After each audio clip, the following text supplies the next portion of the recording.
búin að vera einu sinni á Frosta, tvisvar? Nei, sko, ég náttúrulega, þegar ég kem hérna úr, því ég kem hérna úr fjölmiðla bindindinu hérna, sem ég fór í. Ef ekki byrja bara? Já, þá fór ég fyrst í Frosta og opnaði þar og það var því að hann var búin að mötta yfir mig í 2 ár. Svo var hann eini maður sem baðst afsökunar. Mér fannst það svo geggjað hjá honum. Mér fannst þetta svo mikið karakter, svona testament, sko. Og þannig að ég fór til hans og bara opnaði á þetta, því að þá var hérna Víðar Halldórsson hérna út allt að reyna að bjarga andlitinu eftir að vera búin að drulla líka yfir mig, en í staðinn fyrir að biðjast afsökunar og segja bara, já, heyrðu, þetta var bara dokumentað og allt, að þá fór hann að reyna að breyta narratífinu og fór að búa til svona einhverja strámenn út allt, sko. Á sama tíma sko, myndin finnsk og finnarnir að frumsýna hana, þannig að þetta var svo áhugavert, þannig að fræðamennir í Finnlandi þeim fannst þetta geggja, það var bara tekið á panel í sjónvarpinu og við vorum svo rockstjörnu þegar við mættum og svo Íslandi og þá fattaði maður líka sko hvað okkur stýrt af ótrúlega sko mikilli fáfræði til dæmis bara frá stjórnvöldum eða frá einhverju akademíu eða eitthvað svona og fólk bara situr alls í traust á það að einhver félagsfræði, íþróttafélagsfræði prófessor sko sem bara sko með engin citation sko neitt sem hann hefur gert, ekkert ritrýnt einhverju viti og bara tóm steypa sem vellur upp á honum alveg tíma og ótíma skilur, allt í raun gat hann bara stýrt umræðinu mig þó að allt væri dokumentað og Ég er mikið pælt í sko þetta rosa skrítið og þú veist, þess vegna er alltaf svo ánægð með mína svona kansileringu sko að ég væri miklu meiri sauður í dag og væri sjálfsagt að lepja upp eftir alls konar hlutum miklu meiri í dag ef ég ekki lendi í þessu, þannig þess vegna er ég alltaf að segja við kansileraða menn sko, þetta mikið gjöf. Þetta mjög mikið gjöf. Þetta ótrúlega gjöf. Þetta er svona eins og ég veit ekki hvað það segja, þetta er svona eins og þú veist svona það stíg út Matrixinu. Já, eða þú veist það svona opnast allt í einhverju gluggar og það er eins og þú fáir að sjá hluti sem þú gast ekki séð áður. Það er svo Matrixið. Þetta er svolítið svoleiðis. Já. En einmitt, það er kannski, að því okkur langaði svolítið að tala alls konar hluti í samfélaginu og meðal annars þetta, því ég segi nú eins og þú að ekki það að ég hafi nokkuð tíma verið að reikna með einhver myndi biðja með afsökunar en þá einmitt, því þú nefnir þetta með Frosta sko, það er svona það er ekki algengur eiginleiki á Íslandi að skipta skoðun og biðjast afsökunar eða þú ert búin að vera í einhverju tómurugli, sko. Nei, ég man líka eftir þessu, sko, það voru 22 landsliðsþjálfarar. Sko, fyrsta kansileringi mín var maður svona tala þetta eins og þetta fyrsta ástarsambandið. Fyrsta kansileringi mín var 22 landsliðsþjálfarar. Og þar var Kjartan Atli, hann baðst afsökunar. Hinir þjálfararnir, þeir kom allir til mín bara á vellinum. Bara fyrirgefðu og ég sagði alltaf bara, heyrðu, þetta er alltaf læg þetta er bara sem er slæmt við þetta það er svo slæmt fyrir stelpunum minna þannig að, þú veist, public shaming requires public apology Já, einmitt og það var enginn af þeim tilbúin í það Nei. en þeir eru búin að koma alveg í bunkum og bara rosa litlir í sér og bara, fyrirgefðu, ég skrifaði undir þetta skjal og ég vissi ekkert hvað ég var að skrifa undir og lalala og Já, þetta er ég, sko. Það er tvennskonar fólk, sko. Fólk sem ónar skíti sinn og fólk sem vill óna skíti sinn og svo þeir sem eru alltaf að reyna að búa til einhvers konar. Þá kemur til mér núna mitt, sko, að þú ert að nefna þetta með akademíuna og þú veist að því nú er ég nú háskóla gengi maður, sko. Það er ágætt að kannski meiri vikt í því ef maður er sjálfur búin að fara í gegnum þetta og getur talað hvað þetta er mikið rugl og hvað þetta afskilir það mikið. Því mér finnst það svo mörgum vígstöðum þá er sko þú veist, ég veit ekki, það vantar kannski 2 orð yfir það að vera með mjög mikið að þekkinga því þú ert búin að lesa eitthvað í bók og það var einhver annar sem sagði þér að þetta væri svona og síðan að fara í gegnum reynslu sjálfur, sko. Og mér á svo mörgum sviðum í samfélaginu að þegar það er eitthvað fólk sem er að deila einhverju og það sannarlega hefur eigin lífsreynslaði að þá koma sérfræðingarnir og gagnrýna það en það sem þeir eiga yfirleitt sameiginlegt er að hafa enga reynslu af, sko, þú veist, ef einhver segir, ég fór á karnivor og það bara, lagaði heilsuna mína, þá koma sérfræðingur og segja karnivor er slæmt fyrir þig, þeir eiga sameiginlegt að aldrei prófa karnivor. ef það eitthvað sem segir það rosa gott að fasta, þá koma sérfræðingundur að segja það ekki gott að fasta fyrir þig, en þeir eiga það sameiginlegt að hafa aldrei fastað. Þegar eitthvað sem talar psychedelics, þá koma sérfræðingundur og segja þetta ekki gott fyrir þig, en þeir hafa aldrei prófað þetta. Og eins og áhugavert svona einhvern veginn, hvort það sé rosa stór blind hlið hjá okkur að vera leitt áfram af einhverjum sérfræðingum sem sérfræðið þekkingin þeirna að hafa lesið eitthvað sem einhverjar aðrir gerðu. Já, ég man eftir ég var með high school þjálfara, hann var mjög ungur sko þegar hann sagði þetta við mig. Ég var í high school í Bandaríkjunum, hann sagði sko, it's what you learn after you know it all that counts. Það hefur setið rosa lengi í mér. Þetta góða punktur. Já, þannig að hann er dálítið áhugavert sko að þú komin yfir, sko, þetta sem ég fór í gegnum ákveðið þroskaferli til dæmis bara eins og minni þjálfun, sko. Þú veist, ég kannast við það á einhverjum tímapunkti og þá heldur þú sért komið með einhverja svona best practice. En fattar ekki, sko, að best practice í raun og veru þegar þú gerir þig grein fyrir því að það hægt að gera þetta á svo marga vegu. Það hægt að ná sömu niðurstöðu á svo marga vegu og í, sko, augum, sko, akademikunar, sko, þá oft, sko, möguleikarnir mjög fáir, meðan í augum byrjandans þeir bara oft óendalegir og sama tíma og það alltaf verið að nota einhverja útilokanaðferð og eitthvað, þá fixeitust við einhvern veginn á þessa hluti, sko. En svo líka eitt sem ég held að fólk þurfi líka að minna sig á og það minna svo forngrikkir trúðu því til dæmis, en svo bara til dæmis í kringum, sko, Eklippíus, þú veist, Eklippíus í grískunni demigod, hann hálfur maður, hálfur guð og hann sem sagt guð fyrir healing, sko. En Eklippíus í raun og veru var með spa, þar sem að guður og menn komu til hans og bara lögðust á bekkin og hann hvíslaði sefjanir í eyrum hann og leistu svo bara menn út með einhverjum herbs og einhverjum teum og einhverjum svona dótið, efnið og andinn. Og hann var svo fær í því sem hann var að gera að hann var farin að reisa menn upp frá dauðum. Seifur var ekkert að fíla það, hann hafði önnur plön, Hettis, og hann voru í einhverju slagtögi og ákveði sem sagt að bara setja eldingu í hausinn á Eklippíus, sko. Þú veist, það eitt stafur og eitt snákur tákn sem sagt Eklippíusar. Og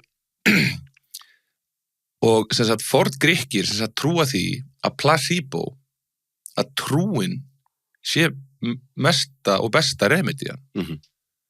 Og þetta það sem svo áhugavert vegna þess að, sko, geðshræringarnar og það sem býr innra með okkur, þú veist, í raun og veru lykillinn að þessu öllu saman, sko. Þannig að, þú veist, þegar þú ferð og gerir einhverja hlut, þú veist, já, þannig að til dæmis, sko, og svo líka annað í þessu samhengi, sko, sem að ég hef verið að stúdera mjög mikið bara svona síðustu 20 ári, það ég setti það ekki í sambandi við, sko, akademíuna strax, sko, en það meðaltalsálfræðin. Þú veist, það alltaf verið að segja við okkur, meðalmaðurinn karnivor virkar ekki á meðalmannin og þetta virkar ekki svona og svona.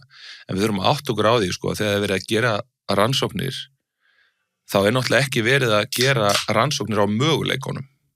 Þannig að, og þetta var til dæmis, þetta það sem svo mikilvægt að fólk átti sig á til dæmis varandi mína krakka, að ég mjög hreinskilinn og ég mjög ákveðinn og ég mjög beinskeyttur. Og ef þú myndir taka ákveðna svona aðferði sem ég nota, sem bara eins og til dæmis eitt sem að þegar ég komin með krakkana mína á ákveði stig, þeir eru til dæmis 11-12 ára gömul, þá ger ég hlut sem akademían, hún bara krossar sig og skvettir á sig vígðu vatni þegar ég ákveða að láta stelpurnar mínar kjósa í lið. Allir bara, þetta grínast, þetta að láta þau kjósa í lið. Pældi því, þú ert valinn síðastur. Þetta svona rosa höfnum. Og þetta ákveðin svona, og það getur enginn, og ef þú gerir þetta bara í öllum liðum, þá myndi þetta ekki endilega hafa góðar afleiðingar í för með sér fyrir þann sem valinn síðastur. En ef þú ert í mínu prógrami, þar sem að það úber áhersla á það að það skiptir ekki máli hérna hver bestur. Það sem skiptir máli hérna hver að leggja sig mest fram og hver að bæta sig mest og svo annað sem við gerum líka sem fólk skilur heldur ekki, sko, það það að þú kemur dóttiðin á æfingu til mín og hérna, ég reyndar ekki með þetta með 10-11 ára stelpur sem að þjálfa í dag að því að mér ekki gefist jafn mikil tíma, en þú sér það, þá ég ekki að gera það, en með sko 2 hópa sem við tekið núna síðustu 10 árin, að þá það þannig að þú kemur með dóttiðin á æfingu og þar hópur sem búin að vera að æfa í dálítinn tíma og það mjög færar, alltaf með 2 bolta og tennisbolta og bara taugakerfið á okkur allt öðru level og bara litla stelpan bara, ég bara treysti mér ekki þetta. Og þá segi jú, tekur æfingu og foreldrarnir peppa stelpunni að taka æfingu, þá kalla ég á, sko, hugsanlega besta leikmanni minn og það oft þannig að bestu leikmennir mínir, þeir verða að vera bestu þjálfararnir líka. Þessi stelpa, hún tekur sér jafnvel frí á þessari æfingu til þess að vinna með dóttiðinni. Og þetta sko, og það rífast að fá að vera stelpan sem að fara að hjálpa, fara að vera þjálfarinn í þennan dag. Að því að það sem ég næ að gera með krakkana mína að fá þau til þess að trúa því að þetta gildismatið og það einhver svona kompass í krökkunum sem fattar bara einhvern veginn auðvitað þetta rétt, þannig að sko, ég vil meina það, ég meina hugsa þér, ef ég myndi taka 16-18 ára krakka og ég myndi stilla þeim upp í vegg og ég myndi þjálfa þau sérstaklega því að taka ekki því að vera valinn síðust og fólk spyr en akkur að þessu? Vegna þess að við erum alltaf að upplifa höfnun. Við erum alltaf að upplifa það að vera valinn 3. síðust eða önnur síðust eða síðust. Og ég hugsa bara, því litt frábært tækifæri, þetta flughermir sem allir voru að gera grína mér hérna fyrir mörgum árum síðan. Flughermir, já, þetta flughermir. Og þannig ég að gera þetta í svona protected umhverfi og svo eru massífir fundir þar sem verið að útskýra þetta og svo bara stelpan spurði til dæmis bara og hvernig leiðir þú varst valinn síðust og hvað að fara gegnum hugana þér og svo erum við að tala við þá sem eru valdir fyrstir og við erum líka að fá þau til þess að verða humble og við erum að segja, býtum við út búin að æfa í 4 ár, það ekkert skrítið að setja valinn fyrstur, það hefur ekkert með þína skapgerð að gera. Þú veist, þannig að það ásýst að rosa svona filosófiskar pælingar og krakkar elska þegar þú kemur fram við þau eins og þau séu skinu skroppin bara og hérna, þau séu ekki skinu skroppin segi og fari í þetta fullorðstal sem foreldrar þeirra hafa aldrei tekið. Því að foreldrar þeirra eru ennþá að upplifa höfnunina sem kemur vegna þess að þau eru að fá standardinn og viðmiðin lánuð utanfrá í staðin fyrir það að kunna setja sinn eigin standard. Þannig að, og þetta ástæðan fyrir því að gaur eins og ég, það ekki hægt að cancela gæja eins og mér. Það bara ekki hægt. Þú getur ekki cancela mér. Þannig að ég er löngu búin að búa til standardin minn. En ég myndi þú komur að 2 mjög mikilvæga punta þarna. Einn einmitt að setja þetta í samhengi. Ég fór þarna og kíkti á æfingar hjá þér fyrir einhverju síðan og þú veist að þá Þú kemur nú komin með nokkru millibili. Já, og svo sko þú veist að hugsa svo kemur einhver birtingamynd af einhverju, hvort sem það er að vera valinn síðastur eða þú ert kvars við einhverja stelpu og það sést á myndbandi eða eitthvað. Að þá vantar samhengið og undan. Skilur alveg eins og þú ert að segja, þú ert kannski með tvö módel og í öðru módelinu búið að vera þjálfaður á allt annan hátt en þú gerir það. Þá myndi þetta koma eins og skrattin úr sauðalegnum og myndi ekki mega neitt sens. En hjá þér þetta í samhengi og það var það sem að mér varst alltaf vant í þessa umræða að það bara, heyrðu, þú veist, að vantar samhengið. Ef þú verður að taka það sem hann að gera og setja það inn í annað samhengi, þá lítur það ekki vel út, skilurðu. En þið þurfum að skoða hvert samhengið. Og ef samhengið að það alltaf verið að tala við krakkana eða í þessu tilviki stelpunar og það alltaf verið að útskýra fyrir þeim af hverju það verið að gera hlutina svona, þá það komið í samhengi og ef það búið að vera þjálfaðir í því í mörg ár, þá það auðvitað miklu móttækilegri fyrir þessu heldur en einhver sem hefur ekkert verið þjálfaðir í. Já, og það svona endaðu sem einhverjir outlier og get ekki fittað inn í meðaltalsálfræðina sem að akademían, hún vill alltaf setja okkur í einhvern svona meðalmennsku kassa þar sem að við eigum bara, þú veist, eigum bara helst að geta verið bara þjálfið á einhverju prótokóli, sko, þú veist, þannig að þau eru raun og vera að segja, þau eru að taka human element út og segja að við getum verið skilvirk við fólk. Getur ekki verið skilvirkur við fólk, þú getur ekki sett fólk í, sko, ekki einstaklinga. Þú getur verið í markaðspælingum og þú getur alveg sagt, já, ef við förum á stað með eitthvað svona áróður, þá vitum við alveg hvernig populationi mun, þú veist, já, svona bregðast við þessu. En ef ég tek einhvern einstakling sem eitthvað frávik frá þessu normi, þá getur þú ekki, það er mjög áhugavert, ég var með stelpu hjá mig fyrir nokkrum árum síðan sem að ég þurfti að kæra tilkynna til barnaverndarnefndar sem sagt ofbeldi, heimilisofbeldi og þetta var rosa erfiðu tími, þetta voru 2 ár sko, það sem ég fekk að kynna sko barnaverndarnefnd og það var þjálfari í prógraminu hjá mér sem að var að undirbúa sig fyrir það sem sagt að geta tekið við stelpunni og allan tíman var barnaverndarnefnd alltaf að tala sko að hún þyrfti að fara aftur heim af því að það búið að sýna tölfræðilega fram á það að ef að börn eru tekin út af heimili sínu þó þau séu í ofbeldi að þá eru þau ekki þá kemur það ekki betur út og ég meina, þú getur eftir ímyndað ég meina, það er bakkakot og allir þessi staðir þú veist, og við skiljum þetta það sem ég fann svo áhugavert að pæla í því var í raun og veru sko en hvað með þá að hafa innsæi í það að vita hvenar þú ert með aðeinslega sem þú tristir til þess að taka við viðkomandi. Það sem að í raun og veru að það eru 20% líkur að ef þú ert einhver expert í barnaverndarnefndum að þú getir fundið þetta.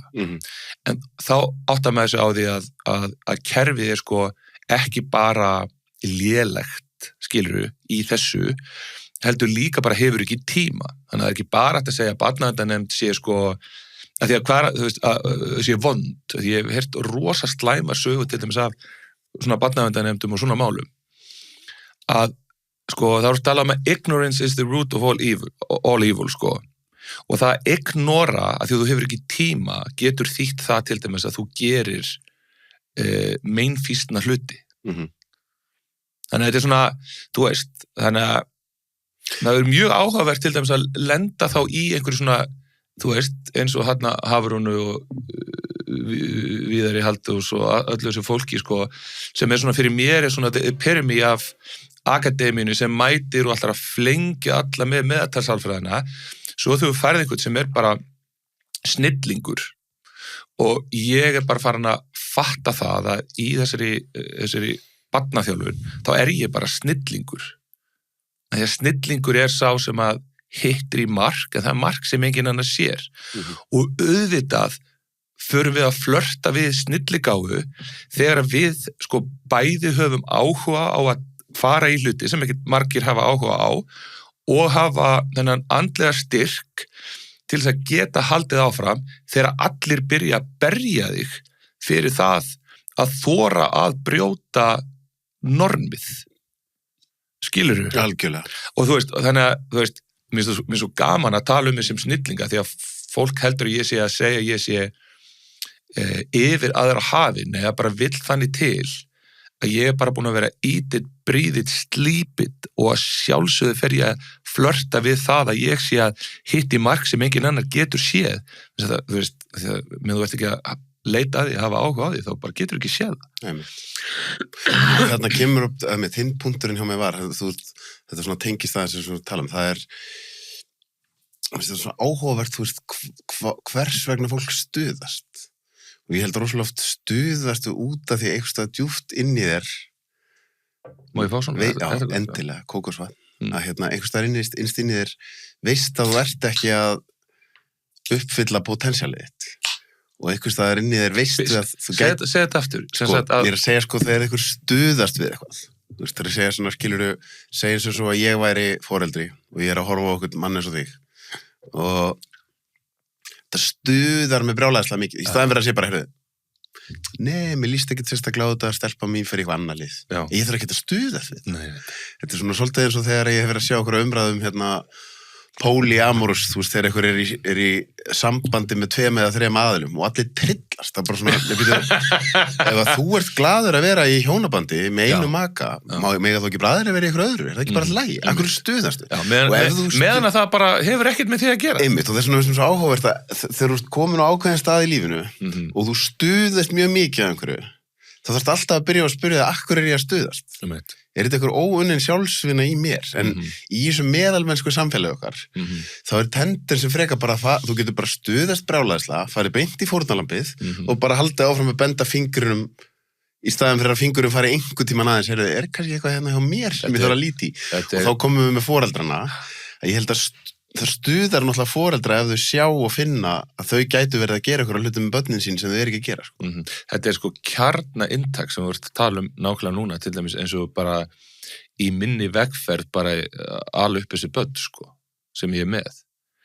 Vegna þess að ég er þannig að ef að ég sé eitthvað sem er betra, til dæmis í þjálfun, þá er ég bara mættur og ég vil bara fá að vita allt og þú veist, ég væri líklegari til að sleikja viðkomandi upp sko, og bara, má ég vera vinuðinn og bara vera svona cable guy og og gefa sér bara fólki kredit, en svo myndi ég ekki kópera það sem viðkomandi gerir, ég myndi stela því unapologetically.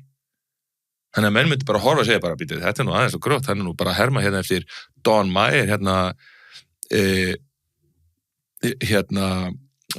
fyrirmyndinni síni.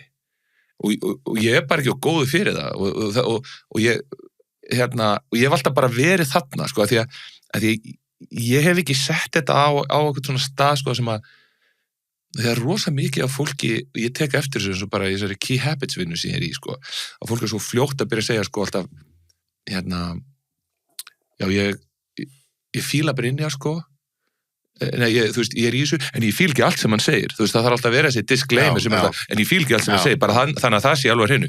Ég er ekki alveg algjörlega bara kulttækur, sko, en ég á ógeðslega auðvelt með það, ég er mjög kulttækur gaur. Því að ég bara fer inn í þetta og ég efast ekki neitt og ég bara, ok, hvað er þetta, svo byrja ég að pröfa þetta og þá byrja ég að sjá, já, heyrðu, þetta er ekki gott.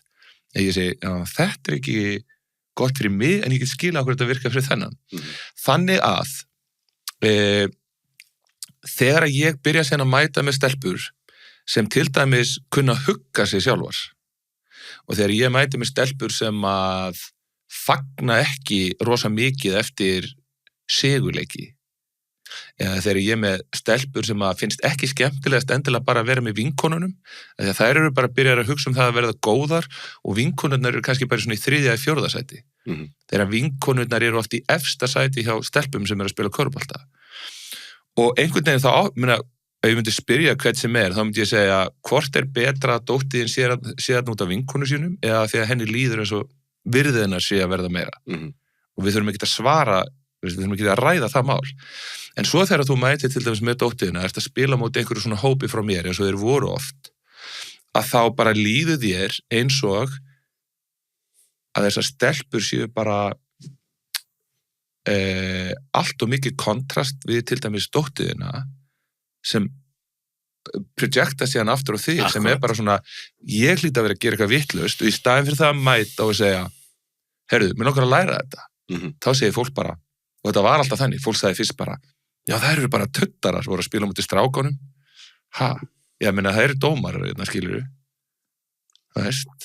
Nei, þetta er ekki geimvísindi. Og næsta spurning var bara, svo þegar það gekk ekki, að þá var það bara eitthvað svona, já, nei, það er út af því að þjálfarinn, hann er með ógnarstjórnun og það er þor ekki að tapa. Þú veist, ég fekk það, þú veist. Þannig að þetta var svona, þú veist, það var allt reynt að gera til þess að bara losa okkur út, þannig að þú þurftir ekki að standa hliðin á þessu. Þetta er staðreind, ég veit þetta í dag. En mér langar að tengja þetta aðeins inn í bara svona samfélagið okkar almennt, að þú veist, ef þú tölum bara til dæmis símanótkunni eitthvað, það er alveg áhugavert að þú veist, þegar þú heyrir foreldra sem eru svona einhvern veginn byrja að reyna að réttlæta það og afsaka það sé nú bara eðlilegur hluta nútímanum að börn séu mikið í símanum og iPadinum. þá verður bara að sjá munstru, þetta eru foreldrar sem eru sjálfur rosalega mikið í símanum og iPadinum og bara ná ekki að aga sig í bara, herrðu, þú veist, ég veit ég er þreyttur, hafa langur dagur, mér langar rosa mikið í síman, en ég er bara frá út að leika með barninu mín, eða ég er að fara að gefa barninu mín athygli, það er erfitt, getur tekið tíma að búa til nýjan vana í kringu það, en í staðinn, sko, ef þú ert ekki tilbúin að horfast í augu við það sem þú ert að gera og gætir verið að gera betur, þá stuðastu bara við það og heilin í þér reynir að finna réttlætingu til þess að það sé eitthvað skakt við þann sem er að gera þetta öðru sem þú, skilur. Og mér finnst einhvern veginn að við horfum á... Er þetta ekki líka það, sko, að foreldrarnir vilja heldur ekki vera óvinsælir hjá börnunum sínum? Líka það, jú. Þeim er samum virðinguna, Já. að því að sko sonur minn í 15 ára, hann er ekki búin að vera með sko snjallsíma í langan tíma. Og það er alltaf þetta, skilurðu, og hann er í togstreitu, sko, að því að hann finnur, sko, þegar hann fer í síman, að því að, sko, ég var bara þarna í langan tíma, og svo hugsaði ég bara mér, veistu, ég gæti alveg eins látið hann hafa vodkapela aðra hverja helgi og ég var á þeim stað, sko, ég var í freka til í að sonur minn 15 ára væri bara hamra í sig vodka aðra hverja helgi heldur en áhrifin sem sé símir að hafa. Þetta er galið. Þetta er rosalegt. Heyrðu, og svona líðaninn hjá einu manni á styttri tíma hef ég aldrei séð. Og það er bara enginn í kringum okkur og hann er bara hann hættur að röfla í mér, sko, hann veit bara ég tók bara ákvörðun þetta var bara algjör samvisku spurning hjá mér. Ég sagði bara, ég ætla ekki að eiga samræði við hann þegar hann er 30 og hann segir bara, pabbi, þú varst rosa meðvitaða gæ og talaði mikið um þetta en þú har ekki bein í nefnir til þess að taka mig síman. Skilur, ég er tilbúin að vera óvinsæll í dag og ég er það oft, sko, og það er bara og það bara eru allir að kúka sig í kringum.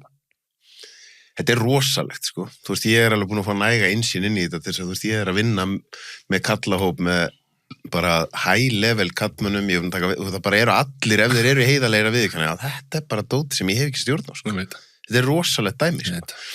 En einmitt, bara færi þetta aðeins inn í samfélagið, því að við tölum þú veist, án þess að maður, þegar maður fer að tala um það sem er þá er maður alltaf svona að passa sig að tíðnin detti ekki niður og maður verði óneikvæður, en ég meina, við erum bara alveg heiðarlegir, þá búum við bara í rosalegu meðalmennsku tækifæris samfélagi, sko, þú veist, þar sem að, ég meina, við erum bara báðir búin að fara gegnum hluti sem hafa sýnt okkur hvað er lítið að hugra okkur fólki.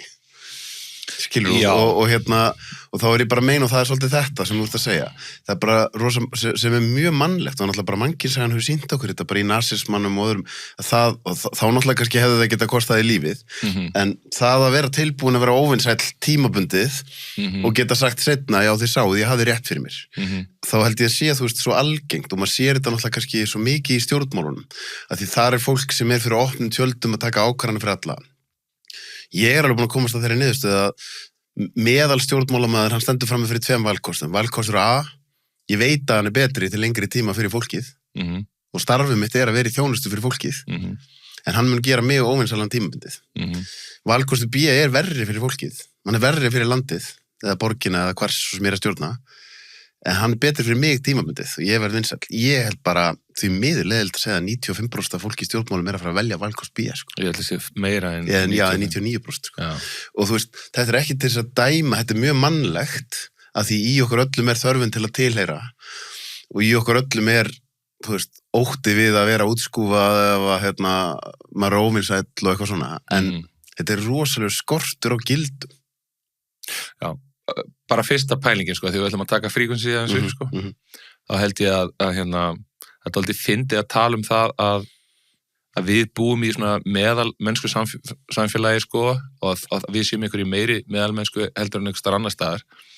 Ég er stundum staðið, frændi minn býr í Brooklyn, rétt hjá Brooklyn Bridge og ég og annar frændi minn, við tölum stundum um þetta, sko, við stöndum og horfum á The Manhattan Wall, sko, bara við Hudson River, þess að bara byggingarnar alveg rísa upp og þú áttar því svolítið á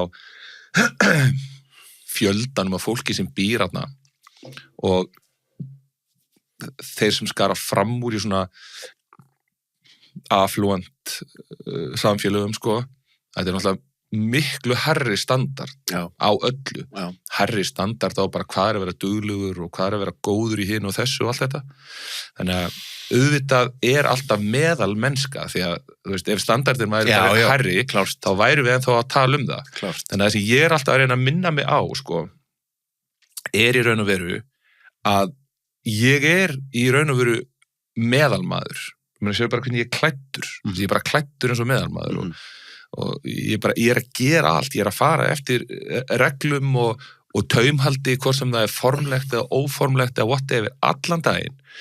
En það bara svo, og heilin á mér, hann ræður ekki við að vera í einhverju krónískri vitund, þar sem ég þarf alltaf að vera bara að challengea kerfið og alltaf að vera að challengea status quoið og allt þetta. En og þess vegna ég velti svo mikið fyrir mér, sko. Ég hugsa með mér, ok, Brynjar, á einhverjum stað, á einhverjum tíma þarf að vera einhver hegðun þar sem að þú ætlar að klifra upp í tréð og gera eitthvað stöðumat og segja bara hérna question eitthvað og segja, heyrðu, ég ætla að fara hérna gegn strömmnum hérna, ég ætla að gera þetta því ég trúi því. Og þetta líka pælingin, sko, þegar að góðu vinur minn sem að kendi mér það, sko, að hérna, vera alltaf að velta fyrir sér, sko, hverju þeir treyst fyrir. Og í mínu tilfelli, þá mér treyst fyrir uppeldi barna, unglinga, þú veist, svona karakterbuilding, þetta sem ég búin að velja mér að gera, stelpubransana, því ég fór inn í hann, og þegar ég svona skoða þetta bara og reyna að vera mjög fair við sjálfa mig, þá segi ég bara, þú búin að vera að hamast í þessu, þér treyst fyrir þessu. Þetta svolítið eins og ég eigi bara í einhverjum samræðum við almættið. Þú veist, þú hefur aðra, og menn geta jafnvel kallað þetta köllun, að því að menn segja alltaf mig, já, Brynjar, þú svo ástríðu fullur í þessu. Þetta ekki ástríða mín, þessi þjálfun, sko, vegna þess að mér langar svo útrunni. Mér langar ekki að vera í þessu. Þú veist, að því að þetta þú veist, mér langar að gera annað líka, sko. Þú veist, ég meina, þetta svo hérna upp í Breiðholti, þetta ekki gaman að standa í þessu. Fattarðu mig? En líður þér þá, ef þú ert ekki með ástríðu fyrir því þegar það segist ekki gaman, það þá vegna þess að líður eins og þú sért í einhvers konar sambandi við aðri mátt sem bara segir þetta það sem ég á að vera að gera? Já, og bara eiginlega 100%. Vegna þess að því að svo líður mér til dæmis þannig, leið og ég vakna í morgun og ég veist að bara, að ekki bara segja fuck it. Og ekki bara sleppa þessu, og ekki bara segja bara, hérna, HR, fokkið ykkur, Reykjavíkurborg, Samfylking, fokkið ykkur, skilur. Og svo bara, svo fer ég, svo labba ég upp í íþróttása eftir, og það 120 stelpur, og sagan hjá þessum hóp, og bara einstaklingunum, rosaleg.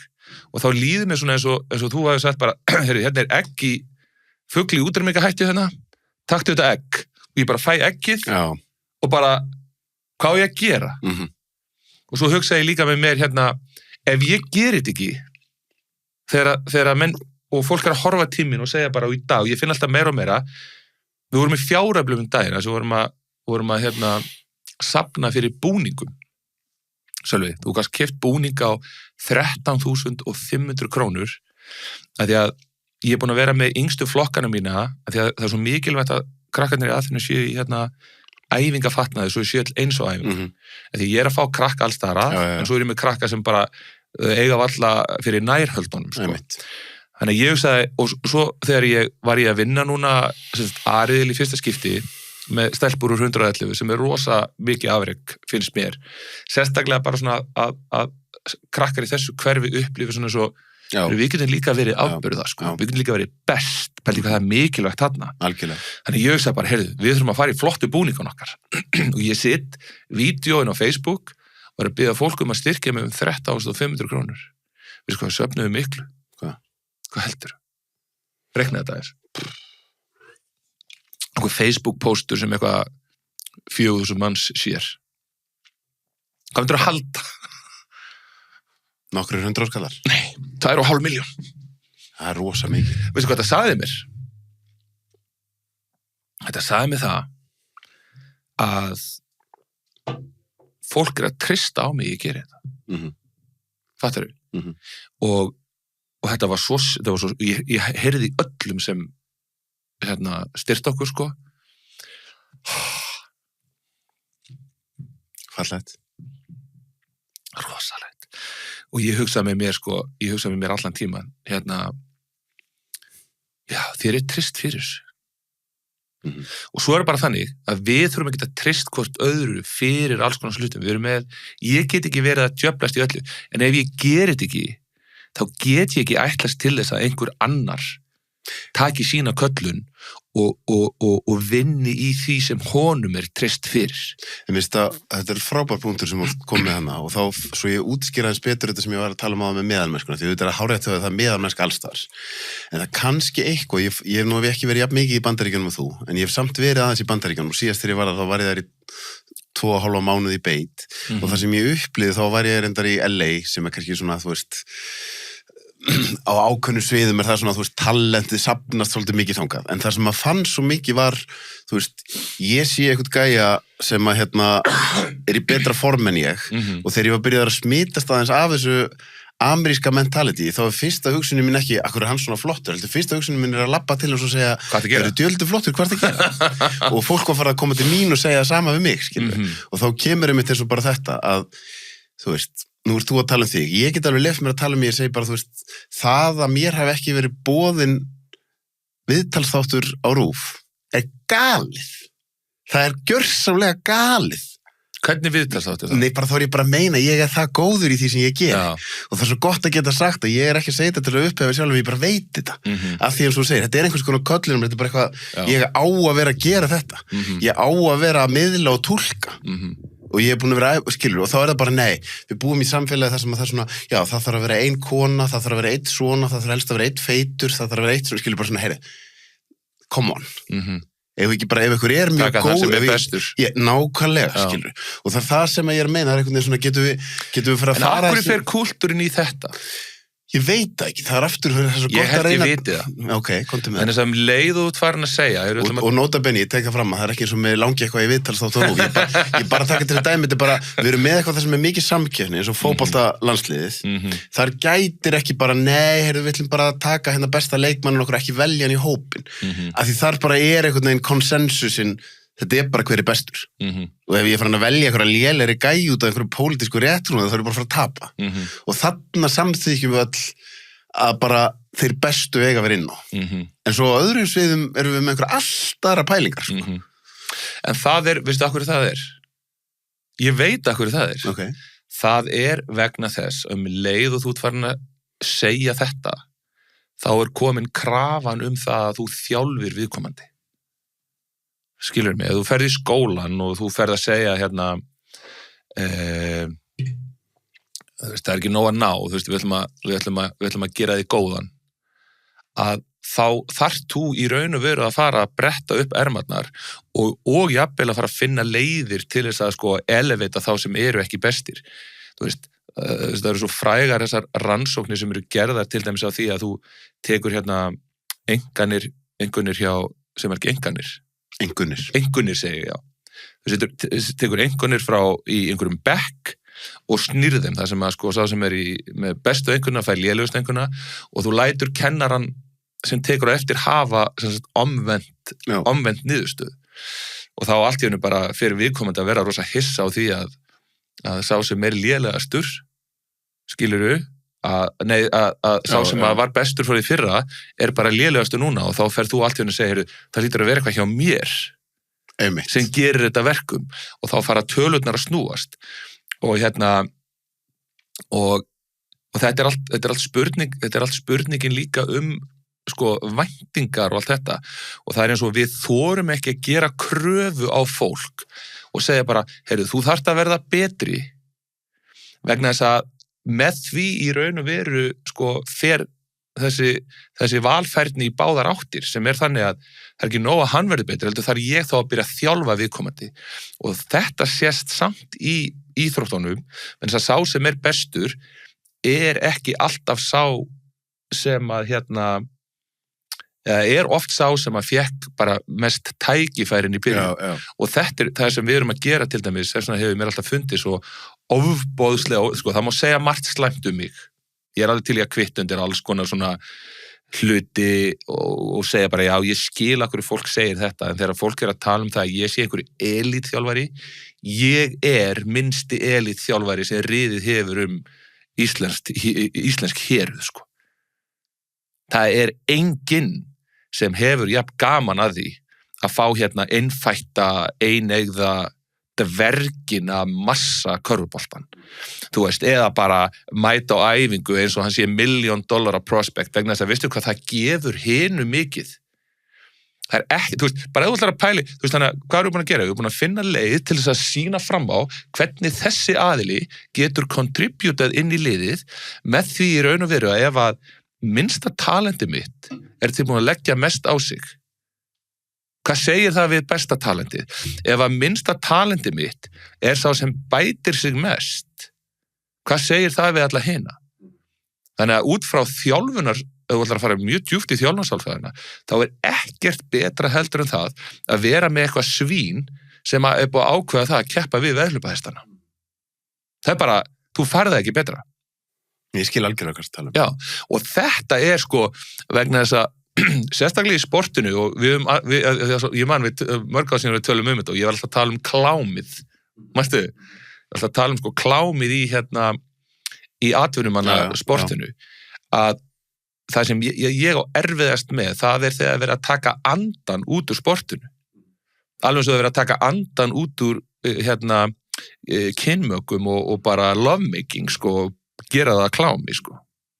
Þannig að þetta ástæðan fyrir því að ég í þessu, sko, fyrir mér þetta bara, og svo því ég tala svona, að þá allir bara svona hugsaðir, af því að ég var að skoða skýrsluna sem að ég rannaðis yfir, það erfiðast að ég geri bara, það að fara yfir skýrsluna sem samskipta fulltrúi íþrótta á Íslandi.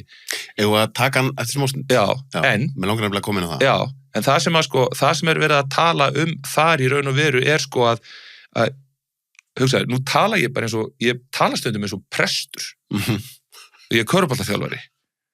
Af því að fyrir mér þetta svo ofboðslega spiritual, þú veist, ég bara alltaf með tárin í augunum, ég svo emotional yfir þessum svona skrænsjöpa hlutum. Mér langaði nefnilega, sko, að því mér langar að taka þetta vel fyrir með samskiptaráðgjöf, en mér langaði svolítið þegar þú tala nú, þá kemur svo sterkt til mig. Þú ættir að vera besti vinur vókfólksins og góða fólksins. Það akkurat öfugt, skilur, ég veit það. Ég verið að segja, þau hata. Vókið hatar mig. Þetta svo, þessar þversagnir svo fyndnar, því þú ert bara að leggja líf þitt og sál í að þjálfa stelpur og hækka rána fyrir stelpur. Þú ert með, innflytjendur, þú ert með fátækka krakka og svona, ef þú ert vera góð manneska, þetta ekki bara líterinn, skilur við? En í staðinn hataði þig og þá sérðu, þarna skekkjan fyrir mér. Það einhvern veginn, með Kári Stefánsson, hann var hjá mér núna daginn aftur og hann orðar þetta svo vel, hann segir, Sölvi, ég sósíalisti, ég vinstri maður, en vandamáli við vinstri mennsku að þau ekki að hugsa þá sem minna mega sín. Þau eru að hugsa aðra sem segjast vera að hugsa þá sem minna mig. Mér finnst þetta vera svo mikið kjarni málsins. Ég veit það. Þetta svo mikið kjarni málsins. Þetta klúbbur af fólki sem að peppa hvort annað fyrir að þykjast vera gott fólk. En svo kemur einhver sem í alvörunni gott fólk, hann að gera það sem þú ættir að vera að gera, þá stuðastu og hann verður rosalega óvinur. Þetta svo galið þetta. Þetta svo galið og bara hvernig getur þetta gerst? Hvernig getur þetta gerst? Ég ekki með svarið á því. Nei, en ég segi sama eins og með mig, þú veist, nú fyrir ég í gegnum þessa kansaleringu. Ég skrifa bók þar sem ég bara gengst við mér. Já. Ég skrif fíkni, bara svona, ef þið vildu kallmann sem gegst við sjálfum sér, já. Ég þá ekki fyrirmyndin ykkar, skilur við? Nei. Hann ræðilegur, skilur. Þessar þversagnir svo miklar. Og ég meina, þetta það sem við erum að takast á, ég að takast á við, búin að vera að takast á við samfylkinguna frá því 2019, þegar við stofnum Aþenu, þá fann ég tíma upp í Fellaskóla, þar sem við gátum farið og verið með, og það á sama tíma og og fyrirmælin komu öll frá Reykjavíkurborg. Þú veist, ég hitti Dag B. Eggertsson 4 sinnum.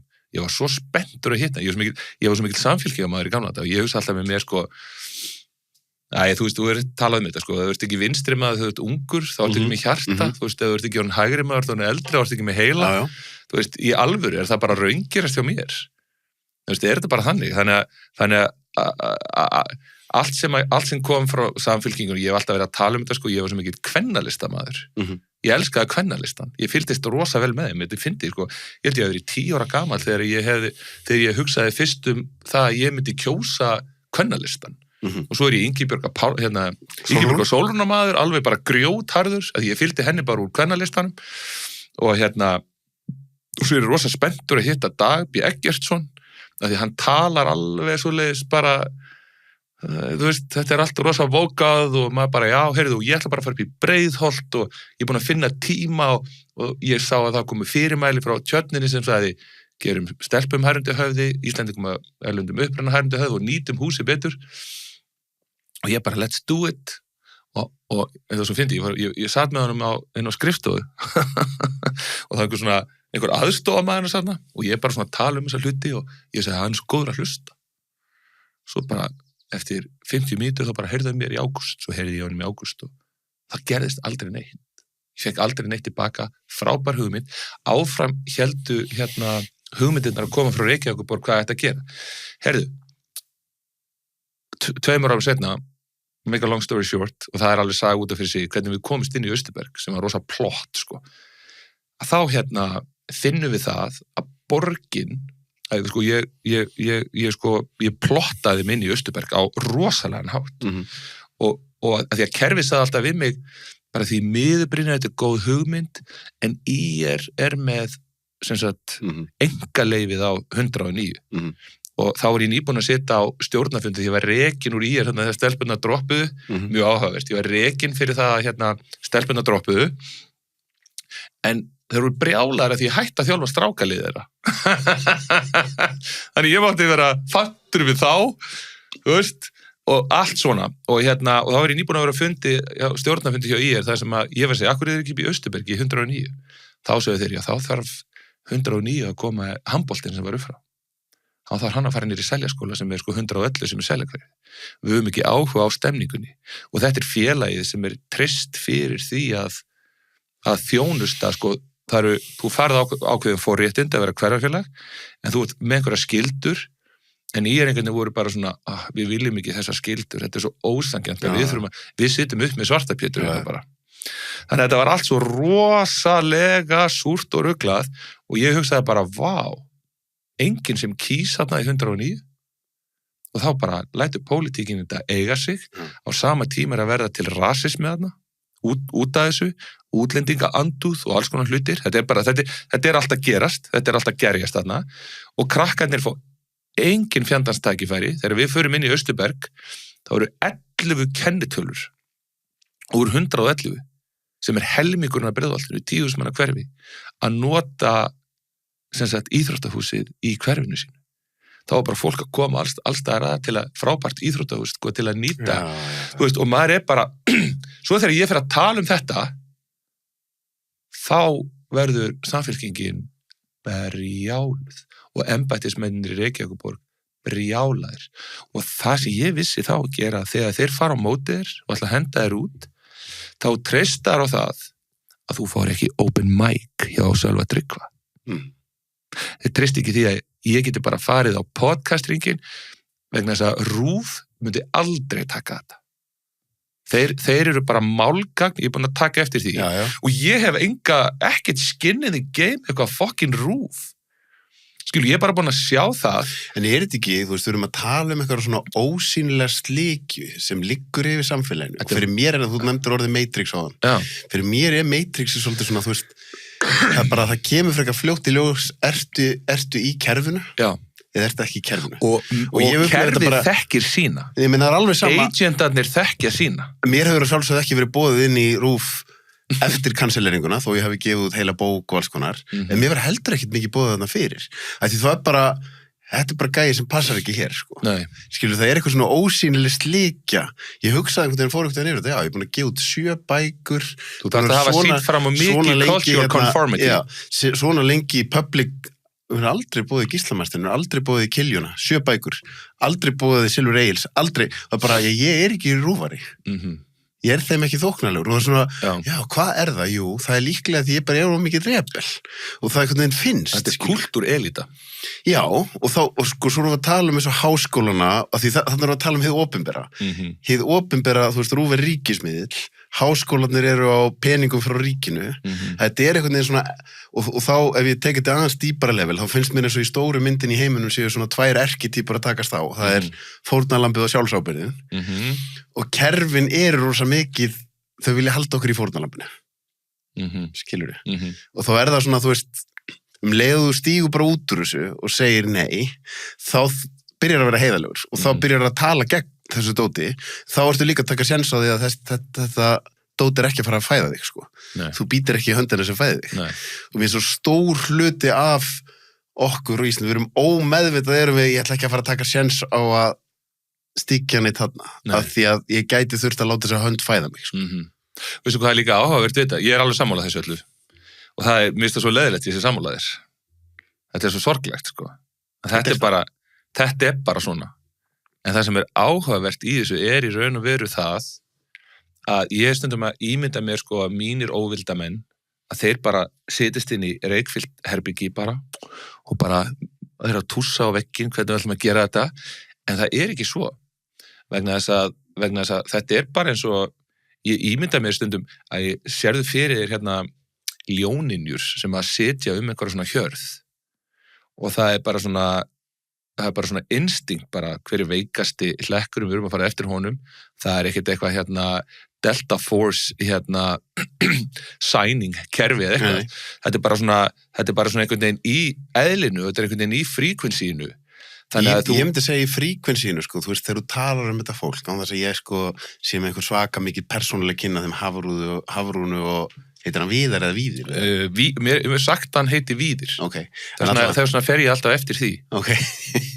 Af því að hann vinnur þannig. Ég skil ekki. Þegar hlutir sem er sagt, hann þarf ekki að rannsaka neitt sjálfur. Þetta er fólk fyrir mér sem er djúpt inn í Matrixinu. Þau eru djúpt inn í kerfinu. Og það er einhvern veginn, þú veist, ef ég ætti bara svona að pikka, ef ég horfi á þig og ég á að giska hverju skoðunin á Brynjari Karli. Því dýbra sem þú ert inn í kerfinu, því örugar ég á því þú ert ekki hrifin á Brynjari Karli.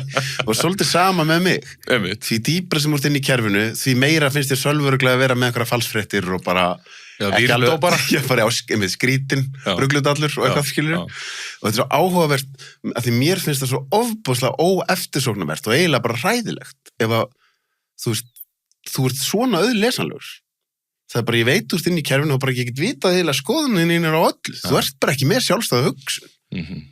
En það getur líka breyst mjög mikið eftir tíðarandanum, sko. Já, það er einmitt, svo breytist kerfið og eins og núna, nú er vókið og undan allt og nú er ég bara með popcornið, það er svo hlægilegt að horfa á fólkið sem var að vóka yfir sig og er núna svona að reyna að finna krókalega út úr, þetta er svo fyndið, sko.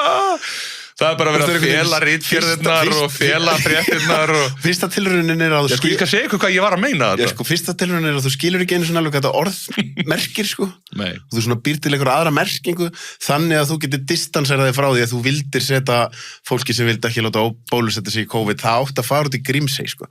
Ég get ekkert afséð það að það var bara fólk sem ég kann vel við og er vel gefið sem vildi að ég færi út í Grímsey eða bara helst ætti ég bara að drekja mér af því ég tók ekki ríkisbrautu Bill Gates í boði hérna með einhverja svona symfóníu tóna undir í Laugardalshöll, sko. En þess vegna er ég líka að segja, þetta er eitt af þessu varandi hérna, þú ert að sko alltaf þegar verið að tala um að það er sumir sem komið til mín og eitthvað svona, já, þú ert ekki neitt meðalmennsku, Brynjar. Ég er svo mikill meðalmaður og það er ekkit eðlilegt. Og ég bara gengst við því. Ég held að það sé fyrsta skrefið í því að byrja aðeins að kannski að hérna, sko, því að þegar við erum að tala um meðalmennsku, þá erum við, sko, ég og þú erum væntanlega bara að tala um það að þú sért ekki með hérna, þínar eigin skoðanir, sko, þú veist. Algjörlega. Já, algjörlega. Þannig að svona meðalmennskana þessu leiti og ég bara allan daginn að spotta sjálfa mig í mínum fordómum, það sem að heilin á mig, sko, því að heilin á okkur, þetta er bara dómsalur. Þetta er hannað til að dæma. Þetta er hannað til að verja okkur og út af því þetta er hannað til að verja okkur frá hættum, þó auðvitað er þetta alltaf að dæma umhverfið. Já, við erum bara, er þetta gott? Er ógn þarna, er ógn þarna, er ógn þarna. Er þetta vont? Get ég riðið þessu? Þú veist, þetta eru 3 hlutir. Þú veist, er ávinningur af þessu? Þú veist, get ég getið þetta? Getur þetta getið mig? Er þetta hætta? Get ég riðið þessu? Þetta er svolítið svona. Þetta er bara það, þú veist, þetta er bara svona premative shit. Svo kemur einhver svona kognitív, rational, einhver heili, fremsti parturinn, framheilin, einhver beta-útgáfa, skilur, sem er alveg alltaf að böggast, skilur, en þú farið ekki updateinn fyrir eftir, 1.000.000 ár, sko. Þetta er svakalegt. Þetta er rosalegt. Svo erum við að berjast við þetta, láttu nú svo hafa síma í hendurna líka, og hættu að hreyfa þig, og sjáðu hver útkoma verður. Ég get ekki látið hjá líða þegar þú nefnir þetta, svo fáum við síma, sko, þá erum við góðu maður sem sagði við spáði í því, við erum alltaf komið með svona lítið tæki og við erum með allar upplýsingar í heimi og bara mannkynshugan inni. Hvað dettur okkur í huga að gera? Taka mynd af raskatinn á okkur á póstunni.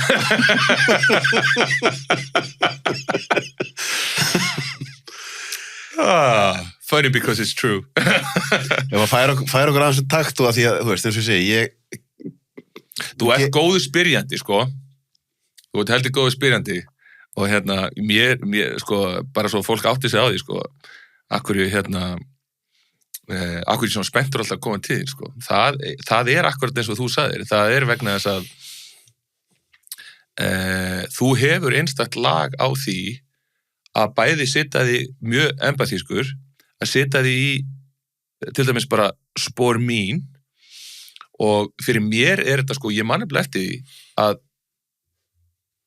ég tala það, sko, ég fór fyrst hjá Frosta, svo fór ég í Kastljósið hjá Einari þegar ég fór fyrst í fjölmiðla og svo mætti ég til þín og ég hef notaði það podcast þegar menn vildu eitthvað bara svona, veitu, hvað er í gangi og hver er dýptin í þessu og allt þetta.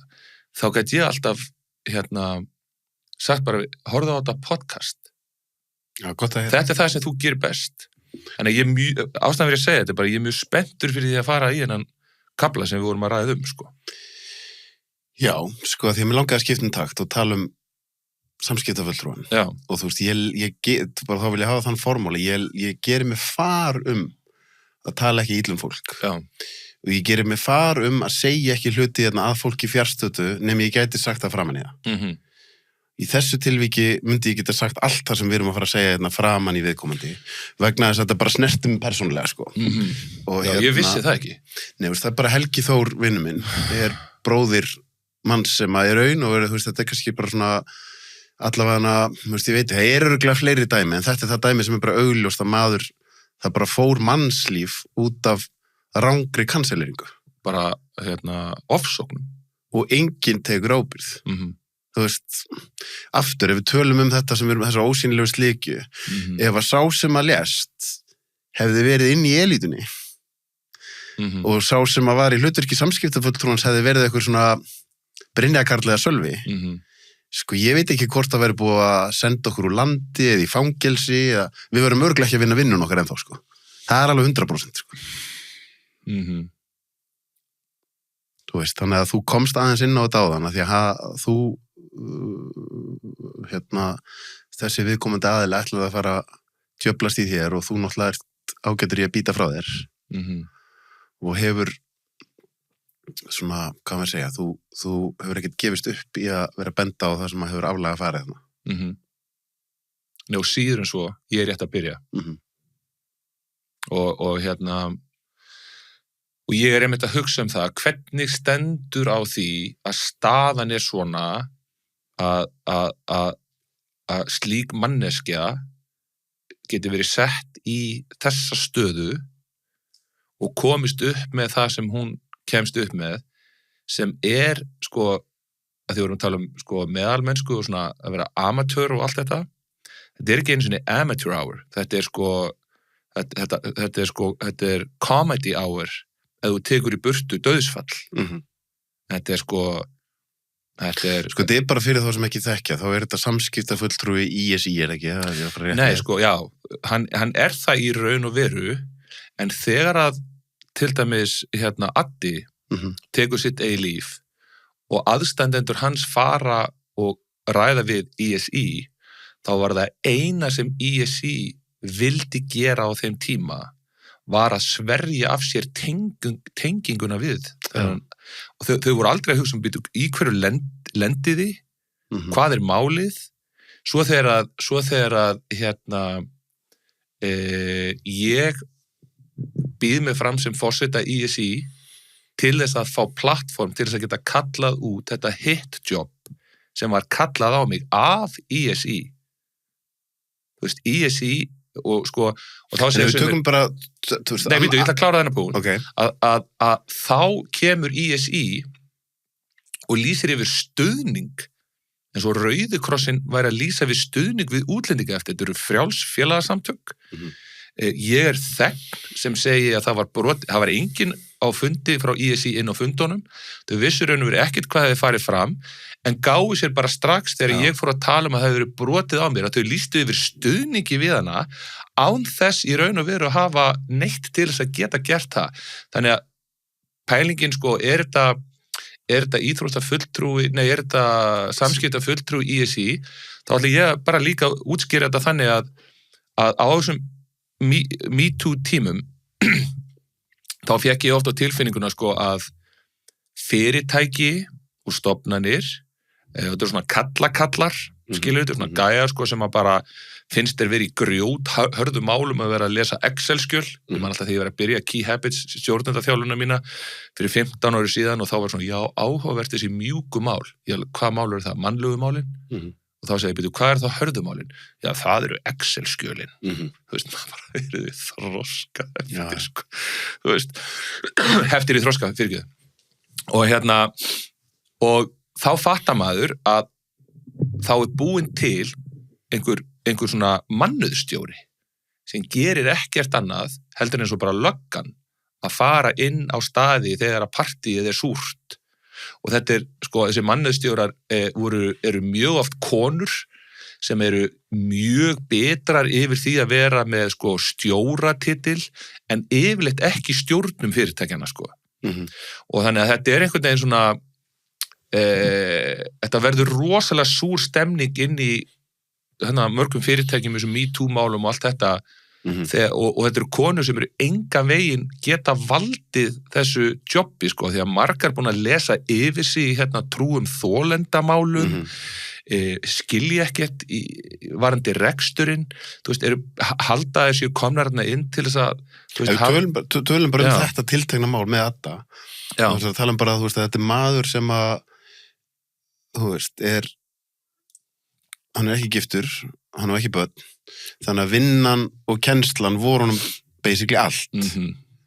Hann fær á sig ásökun sem að var frekar auðvelt eftir á að sjá að var bara algjör þvættingur. Ég meina skólinn hans og barnaverndarnefnd voru bæði búin að klera þetta á einum degi. Það var símanúmer á pítsastað.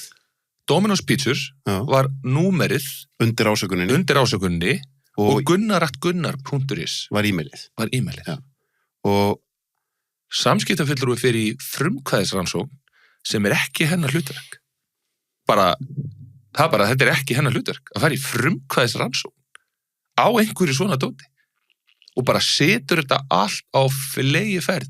Málið nefnilega og honum fyrst vísað úr því að vera þjálfari og svo átti hann að fara að missa vinnuna líka sem kennari. Já, og svo var hann að gera að ná markmiði sínu, ná draumnum sem var að fá samning við austrískt handboltalið. Einmitt. Hann var jarðaður hann bara á einu korteri. Og þetta bara, þú veist, og þá hugsa maður talandi svona við sem samfélag, þú veist, það gott að vera að nota einhver stór orðum að við eigum að vera góð við hvort annað og við eigum að fagna fjölbreytileikanum og allt þetta. En það bara svona, hvar empatían þarna? Nei, hugsaðu að vera embættið sem á að taka á samskiptum en samskipti þín glæpur. Algjörlega. algjörlega. Og hvert fer ég Samskipti þín leiða til dauða mannesku. Já. Það er ekkert flóknara. Nei. Það er bara, þetta er rosalegt. Þetta er Þú maður svakalegt. hugsa svona mitt, þú veist, aftur, ef ég snýs einhvern veginn að vera hinum einn, ef það sá sem að Og tölum aðeins RÚV til dæmis. Ég er að segja, ég ætla einmitt að Freyr segja. Gígja hefur samband við mig þegar skýrslunni mig er lekið. Og það sem er áhugavert við það er að, sko, mig langaði sjálfum að leka skýrslunni af því að hún var svo ótrúlega léleg. Þetta er lélegasti pappír sem þú hefur séð. En ástæðan fyrir því að ég lak honum ekki og þetta hvarflaði aldrei að mér var vegna þess að sko það eru sko í skýrslunni verið að tala um mig hvað ég sé ömurlegur þetta er allt svo mikið bara hann er költar, hann er ömurlegur fólk vill meina að það sem hann gerir er jafn með ofbeldi og eitthvað svona en á sama tíma er sagt en við ætlum ekki að tala við einn þjálfara af síðustu 30, það hafa verið 30 þjálfarar að vinna með mér síðustu 10 árin.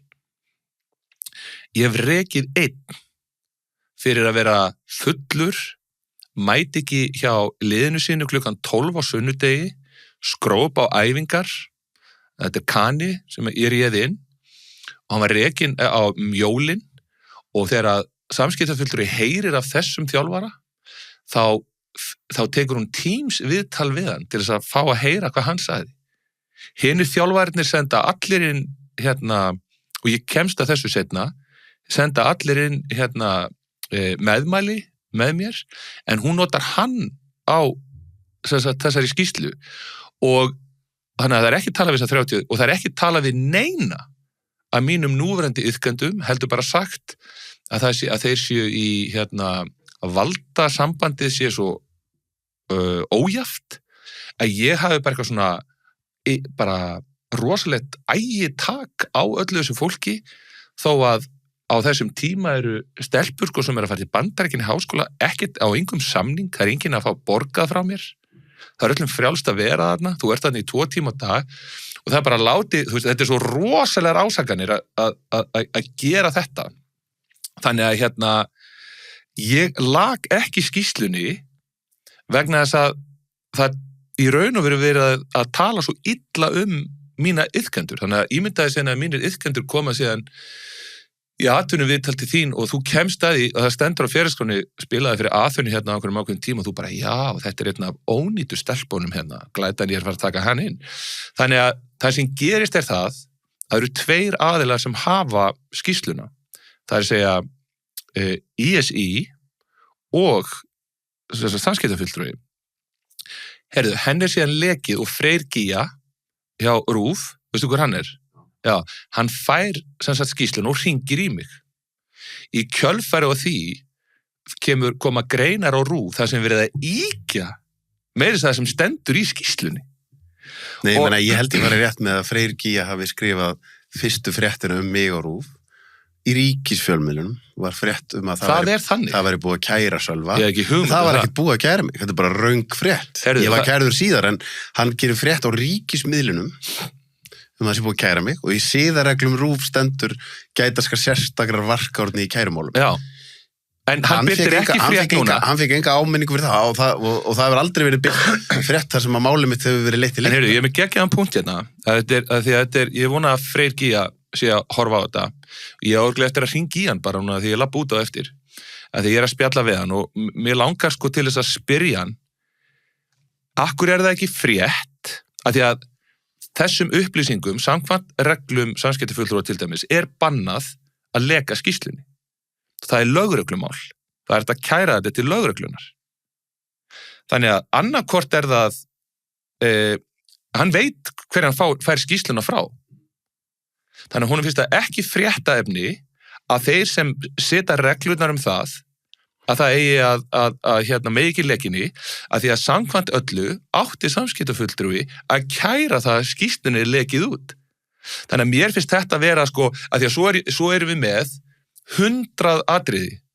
Hvernig stjórnsýslan er brotin, hvernig fræðileg vinnubrögð eru og nú ætlum ég að taka það rosalega skýrt fram að það ekki búið að gera rannsókn á mér. Ég gæti verið ofbeldismaður. Ég gæti verið sekur allt sem ég sakaður um. Við skulum bara hafa það alveg á hreinu. Það ekki búið að ganga á skuggum að slíkt sé. Þannig ég ekki hérna til þess að verja mig. Ég vil bara verið gerð mín vegna mætti gera massíva rannsókn, lögreglurannsókn, bara allir. Ég að tala um það að við þurfum að skoða mál samskiptafulltrúa út frá því að hún glæpamaður. Hún með glæpsamlegt eðli fyrir það sem hún gerir. Hún tekur að sér þetta hitjob og ég fæ síðan Vinnuvís og Fold, 2 fyrirtæki sem í sem bransa, sem hefðu alveg eins geta verið fyrirtækin sem hefðu fengið þetta embætti. Þú veist að því að þetta embætti gefið út, þá þetta bara eitthvað svona, þú ætlar að fá þetta embætti og þú þarf bara, hún veit ekkert stjórnsýslulögin sem hún á að fara á eftir. Og núna hún að Þóra Sigfríður að nú hún að setja hún einhverjar greinar, það sem hún að reyna að ná PR-un tilbaka, sko. Hún alltaf gaf út heimildaskrá í lok skýrslunar minnar til dæmis, það sem verið að, sko, hún að vísa í predatory journals, þetta ekki einu svona ritrýnt. Ef þú byrti greinarna í svona predatory journal, þá getur þú borgað fyrir að vera með grein. Hún vísar í þannig grein, hún að píhakka alls konar hluti, skilur, moving the goalpost, sko, þannig að þetta fyrt einhvers konar narratífi. En ef við bara gefum okkur, af því þú veist, þú þarft ekki að samfæra mig, ef við bara gefum... Ég vil að fólk, sko, ég að reyna að nota þetta líka bara til þess að fólk fái smá svör við þessu, sko. En ef við gefum okkur bara, þú veist, það frekar augljóst, þú veist, eins og þetta, ef við bara myndum snúa þessu við, og í hlutverki þessar samskiptafulltrúa væri hvítur miðaldra kall með frekar hægri sinnaðar skoðanir og sá sem að lést út af samskiptunum væri svona pólitískt rétt vinstri sinnu kona. Þetta mál hefði vakið 100 sinnum meira athygli og þessi samskiptafulltrúi það væri ekki bara væri búið að reka nú vinnunni sinni mjög oft heldur væri, þú veist, líklega búið að fara fram á að hann væri í fangelsi, sko. Þannig að þú veist, það svo augljóst hvað mikið skekkja þarna. En að því sögðu, þá langaði mig að spyrja þig, þú veist, hvar metur þú að línan liggi? Þú veist, nú þú til dæmis að, þú ert að setja kraftiðin í að þjálfa stelpunar. Að hvenar á maður að pikka fætin, hvað á maður að vera lengi í honum, þú veist, að því að þú veist, það sem ég upplýði svo mikið í mínu, hvort sem að það var, þú veist, Edda Falag eða Þorsteinn Kaldur, þessi svona bara, hvað get ég lengi verið í sömu víburum á þetta fólk? Já. Skilurðu, þú veist, að ég verð að vera mjög strategískur í það hvernig og hvenær ég pikka fætin. Sko, því þetta bara svona, þú veist, þetta bara skrítin fríkvensja. Já, ég með nefnilega ágætis, ég byrti Facebook-postin sem ég skrifaði ég væri í svona grúppþerapíu fyrir kanseleraða miðaldra kallmenn. Já, og ég það í raun og veru, sko, í hausnum á mér og ég alveg samfærður það að þetta svona það sem þú lendir í og það sem ég lendi í eru traumatic aðstæður. Þetta tráma. En hvað tráma? Hvernig skilgreinum við tráma? Tráma reynsla sem þú ferði í gegnum eða upplifir og þú nærði ekki að processa og fer að vera hamlandi. Og eitt af því sem að ég held að sé mjög vanmetið í trámaferlinu að fara í gegnum reiðina. Og reiðin í raun og veru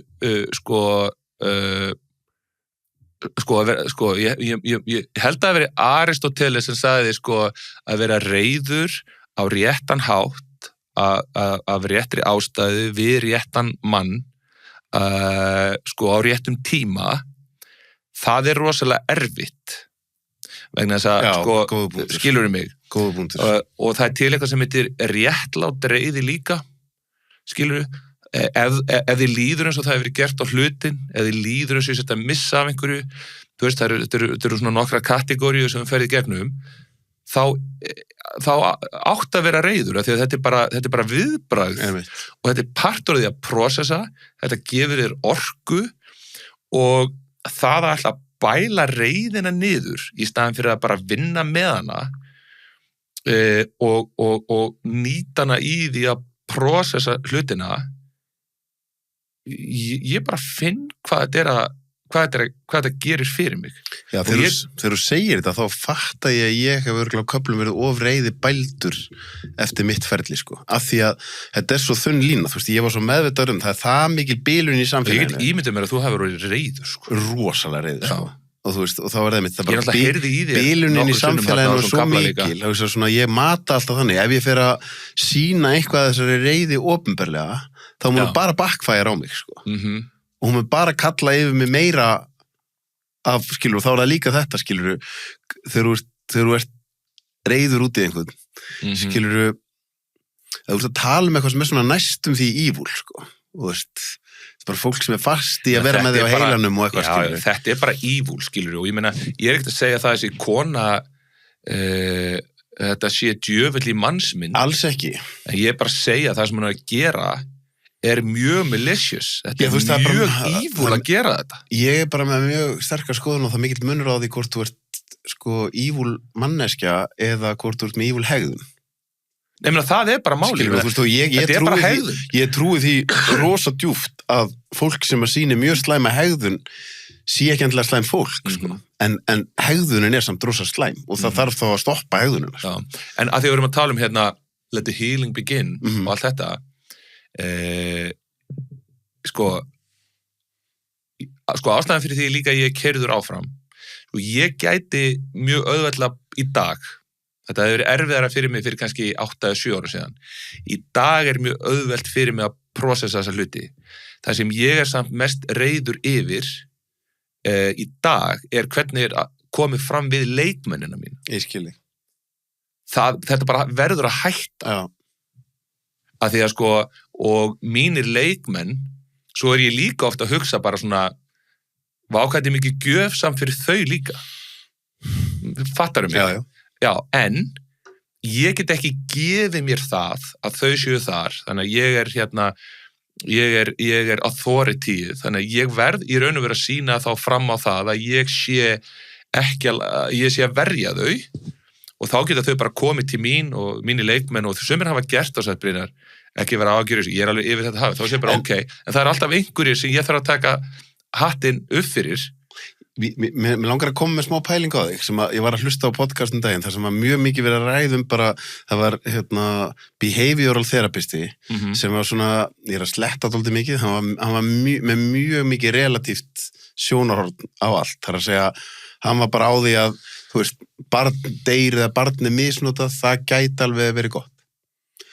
Og mér fannst spirillin ekki ná að segja við hann, ok, það gæti eitthvað gott komið út úr því út af því að viðkomandi náðu að vinna rétt út úr því, en það þýðir samt ekki að hegðunin hafi ekki verið ræðileg. Skilur, þannig að þegar þú segir, þetta getur verið gjöf fyrir leikmennina mína jafnvel að fara í gegnum eitthvað svona, þetta getur verið gjöf fyrir mig að fara í gegnum kanselleringuna, getur verið gjöf fyrir þig að fara í það þýðir ekki að manneskjan sem gerði mér hlutin hafa átt rétt á að vera í þeirri hlutverki að gefa mér þessa gjöf. Nei, og þetta er náttúrulega bara áhugavert, vegna þess að nú erum við að tala um sko ég ætti raun og vera hérna og sitja með Þóri Sigfríði skilur, samskiptafulltrúa honum ég gef mér það bara svoleiðis manneskja myndi ekkert mæti inn viðtöl og það er líka eitt áhugavert eins og til dæmis með hérna Hafrúnu og Víði og allt þetta fólk, ég er alltaf að bjóða þeim að koma upp í háskóla og setjast niður og taka umræðina þú veist,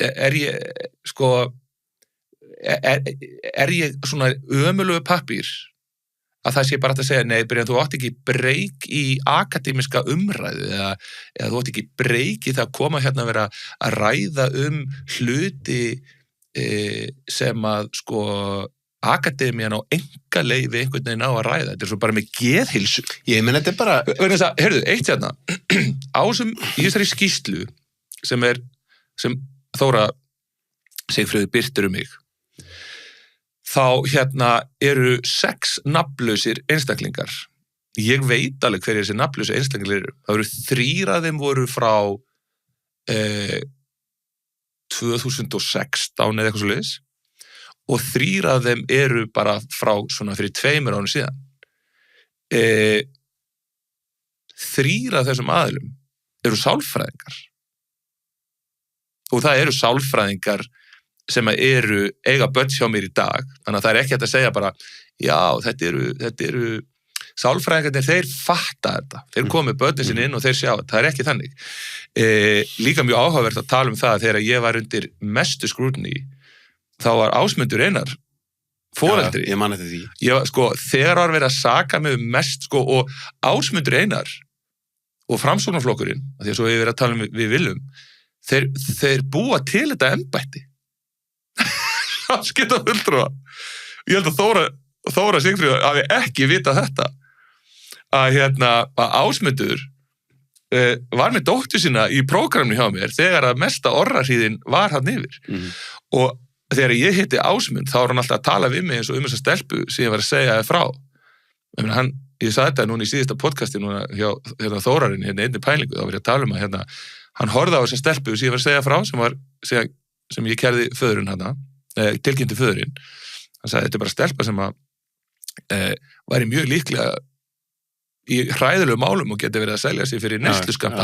Hann orðaði þetta svona og sagði við mig að við værum að spara ríkinu með því að valdefla þessa stelpa, því að prógramið mitt að mestu leyti character coaching. Þetta svo skrítið og fólk bara, og ég að fara að koma núna bara í næsta mánuði, ég búin að vera 3 ár núna að búa til systematæsa allt efnið mitt og þetta verður gefið út fyrir úlinga og fólk. Þetta þrekvirki, þetta prógram, þetta ethos of Athena. Það sem ég í raun og veru bara systematæsa character coachingu, þegar fólk á eftir að sjá þetta, þá menn eftir að vera bara, ég skil akkur stelpunarnas eru svona grjótharðar. Ég skil akkur þær eru svona klárar. Ég meina, þær hafa komið, mástu þegar komið í podcasti þín 12 ára gamlar. Algjörlega. 12 ára gamlar. Algjörlega, ég var að segja einhverjum frá þessum daginn sem hafði ekki hlustað á hana þátt og ég var að segja þeim hvað þær voru að segja í þættir mynd og hann var bara, og voru þær 12 ára? Það getur ekki verið. Ég segi, jú, það getur bara alveg verið, sko. Þú óttu nú alltaf myndbandaðið þegar það voru að rökraða við Hönnu. Hönnubjörg? Já. Þeir tóku og kúkuð hana. Og svo náttúrulega... Þú er aldrei viljað að gera það ofnbært? Ég á það ekki, sko. Áttu það ekki? Nei. Nú? Nei. Ég held þú ættir það. Nei. Þannig að þetta en mér sko, þú veist, að því mér langar að koma með 2 punkta, annars vegar að því þú erst búin að nefna, þú veist, nafnið á henni, Þóra Sigfríður, Sigfríður, þá langar mér bara að segja, þú veist, að hér með henni boðið að koma hingað. Ég væri mjög mikið til í að fá hana hingað og ræða við hana, en ég gefi mér það bara að hún mun ekki vilja það. Nei. En af því að leið og ég byrja að tala fólk undir nafni og við jafnvel að segja eitthvað neikvætt, að þá vil ég bara taka það fram að ég vil geta sagt allt það sem ég að segja þetta því að manneskunni viðstadri og henni væri boðið að koma hingað og bara rökstyðja sitt mál. En síðan hitt sem við tala með engalífið, sko, að þá það einmitt að því þú ert búin að nefna annað fólk hérna, eins og Hafrún og svona. Þau alveg með opinn aðgang að RÚV, sko. Ég ekki með það. Og hefur tekið eftir því hvað þau eru kölluð inn? Já. Bara... Veist, og þarna kemur svolítið svona, þú veist, á þess að maður vilja, að því maður alls ekki hljóma eins og maður sé eitthvað, þú veist, þegar ég sagði á þann að mér hefði ekki verið boðið við, þetta ekki, ég ætti að vera með viðtalsþátt, þetta ekki biturleiki. Ég myndi segja nei strax sem mér er boðið viðtalsþáttur á RÚV, ég hef engan áhuga í, en það galið að mér hafi ekki verið boðið það. Jú, ég myndi peppa því það, fara það inn og... Já, eina sem ég geti sagt, þú veist, þegar ég verið að horfa stundum og umræður kostningar og þú veist, það allir með bindið og eitthvað neginn, mér finnst þetta svo mikið leikri og það einn partur af mér sem langar að koma það inn og disrupt þetta. Já. Þú veist, bara vera algjör disruptor og bara, þú veist, horfi í augun á þessu fólki sem fella tjöldin. Já, þú veist, þetta er svo óbóðslega mikið leikrit, sko. Og en þú veist, þá ég að meina að, ok, við erum með mjög skríti fjölmiðlaumhverfi á Íslandi. Þú veist, ég mjög mikill talsmaður bara frelsis og einstaklingsframtaks og allt þetta, en við erum með ríkisrekin fjölmiðil sem með, sko, ég held að sé 5,5 milljarður í forskot og svo eiga hina tekjunir eftir að koma ofan á. Þannig að það er bara óbóðslega mikil skekkja, þú veist, að RÚV ennþá bara með svo gigantíska yfirburðastöðu að það er svo mikill munur á manneskja sem er búin að koma sko 10 sinnum í Gíslamartein og 8 sinnum í Silfur Egils og hún bara veit, hún er bara með rauðan dreigilann inn og svo er einhver annar sem eins og þú, skilur, sem að getur verið að hoppa í podcast, skilur og það er bara Guði sér lofað að séu podcast. Það er bara, þetta er, og svo er það sama stofnunni segir að þetta er allt bara falsfréttir, þetta er hérna upplýsingaóreiða, rosalega upplýsingaóreiða, já ok, þannig að þegar þið voruð bara nánast með sko fasista merkið uppi að pína fólk til þess að fara og taka bóluefni frá besta vini Epstein í boði ríkisins og svo ætlum við bara ekki að ræða það núna nokkurum árið setna. Það er ekki upplýsingaóreiða. Nei. Þannig að aftur, við skulum bara aldrei líti í eigin barm, en við skulum saka alla aðra upplýsingaóreiða áður við skoðum, heyrðu kids, ef við viljum að fólk taki marka á okkur, þurfum við ekki að leiðrétta ákveðna hluti. Þurfum við ekki að gangast við því að hafa gert mistök. Já, ég veit það. En þessi, ég ætla að því að mér var svo mikilvægt, ég hef búin að ákveða að tala þetta í þessum þætti. Ég ætla ekki að missa af tækifærinu. Og það er þetta, mér langar sko, þú ert að tala hérna pólitík og svona statusin og allt þetta. Þú ert sálfræðimenntaður. Það er eitt sem er alveg magnað og sem ég hef upplifað og það er það, ef ég fæ inn svona vel vókaða uppeldismenntaða foreldra eða sálfræðinga, þá finn ég svo ofboðslega sterkt hvað sko færni versus þekking fer ekki saman. Besta uppskrift af kvíða sem ég veit er að hafa mikla löngun, mikla þekkingu en enga færni. Akkurat, frábærbúnd. Ég þekki það sjálfur um minn eigin lífi. Sko. Já, og þegar ég fæ til dæmis inn stelpur sem að eru, sko því ég fengið inn stelpur með mikinn kvíða sem eru sem sagt börn sálfræðinga og hérna uppeldismenntaðs fólks.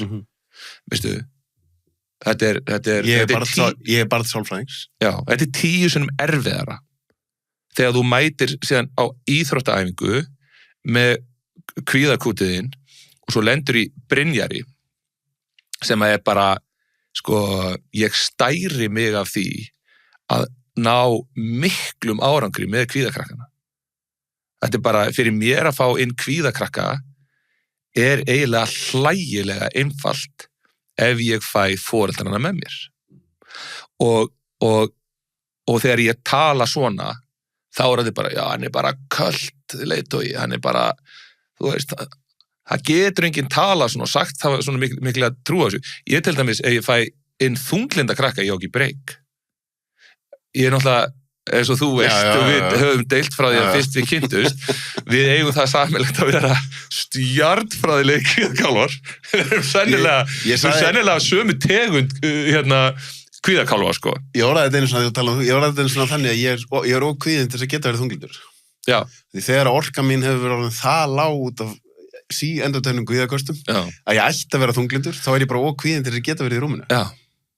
Það er bara einhver orka sem að verður alltaf að rífa mig upp. Sko. Ég bara kannast við þetta og hugsa þessu og ég er búin að helga lífi mínu þessu að vinna með kvíðakrakka sem svona sideshow vegna þess að í raun og veru sko, þá sko áður en þú, sko það er kallað GAD, General Anxiety Disorder, sko, við erum ekki að tala um OCD, við erum ekki að tala um alla þessa svona, hvað maður að segja, PTSD, alvöru hluti, bara svona General Anxiety, mikinn áhuga þessu og við erum í raun og veru öll á skalanum, það er miklu algengar að ég finni krakka það sem að, sko, það er einhver svona kvíði, hann er ekki strax orðinn hamlandi en maður sér trajektorið og fullkomnunar árátta og hræðsla við að gera mistök og allt þetta og ég vinn endalaust með þessa hluti.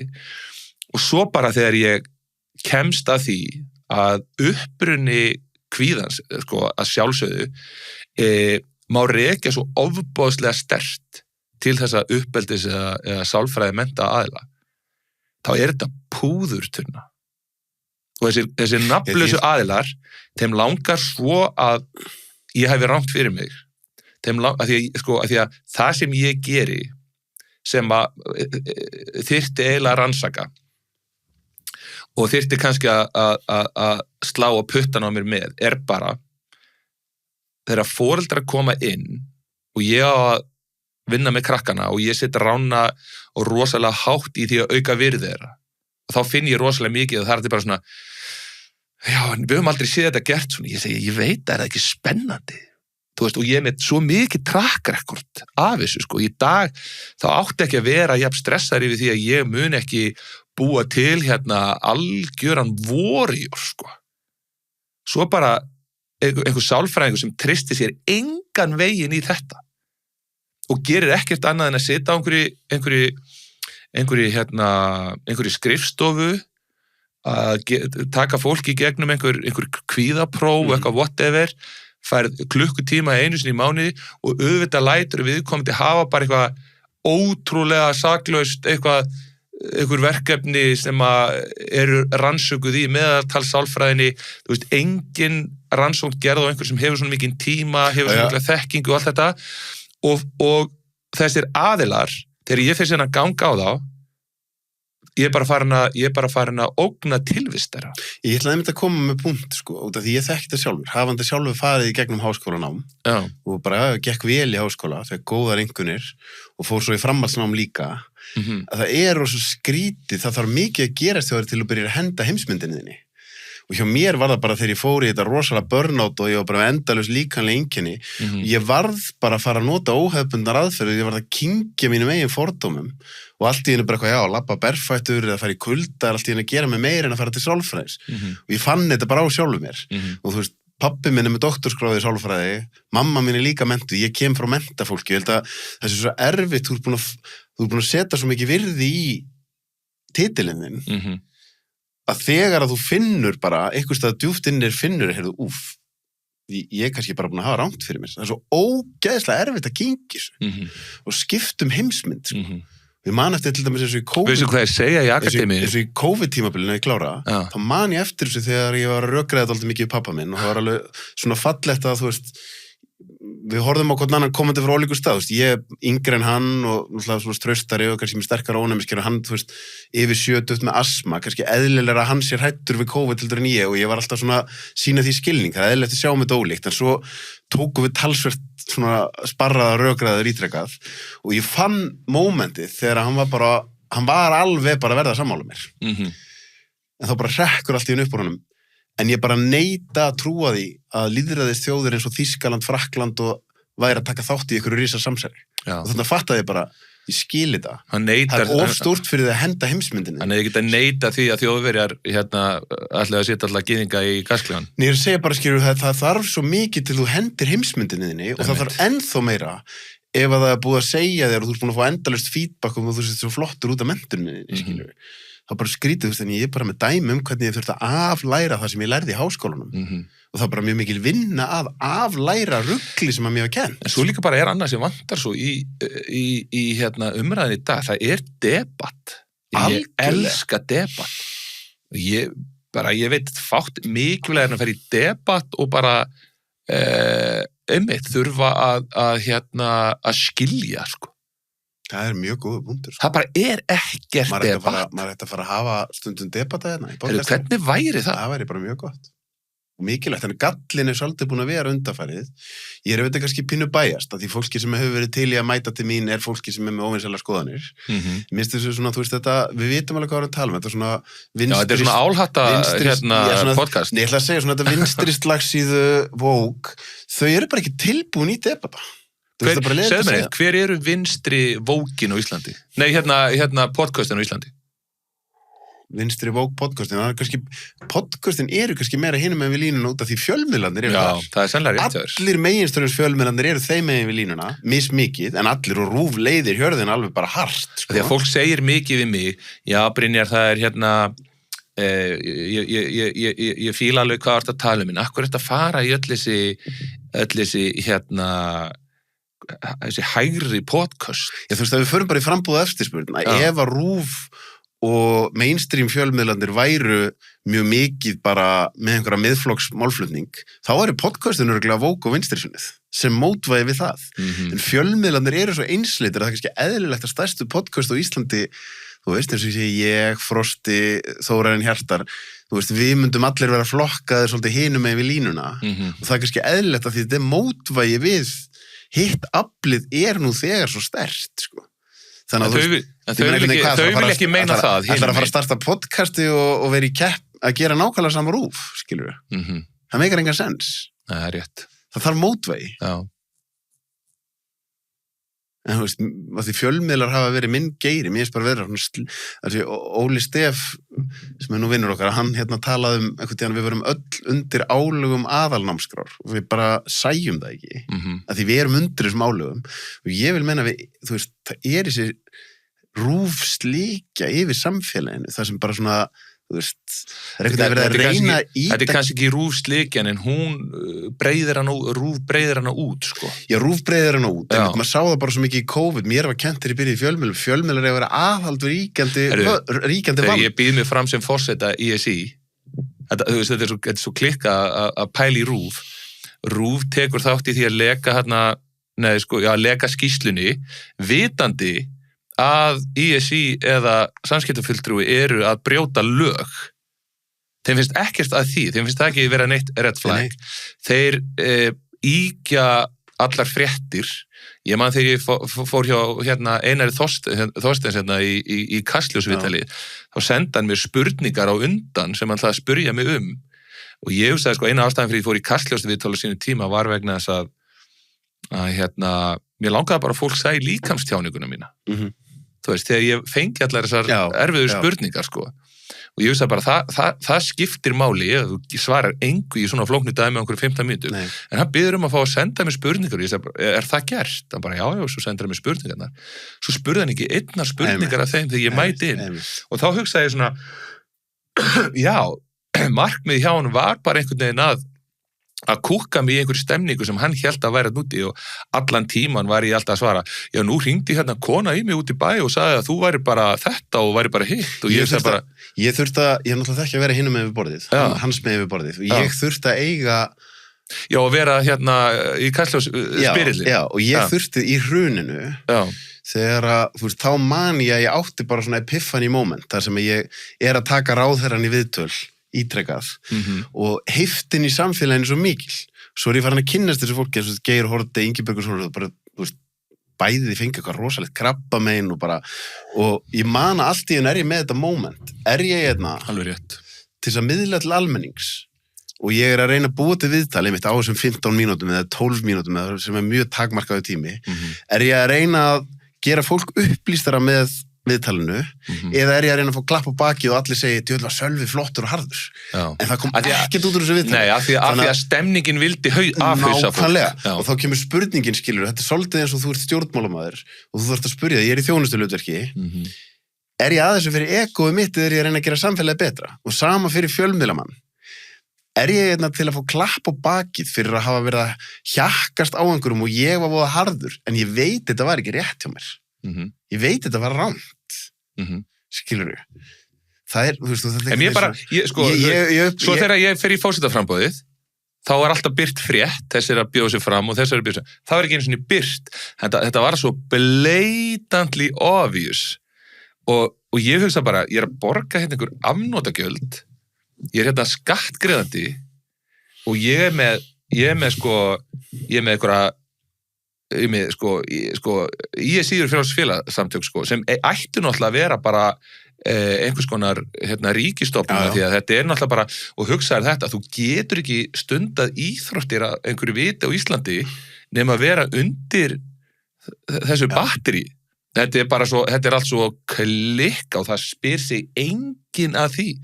Svo ertu bara með einhvern Al Capone, bara einhvern Lárus Blöndal sem forseta og það logaði allt í MeToo-málum og dæmdur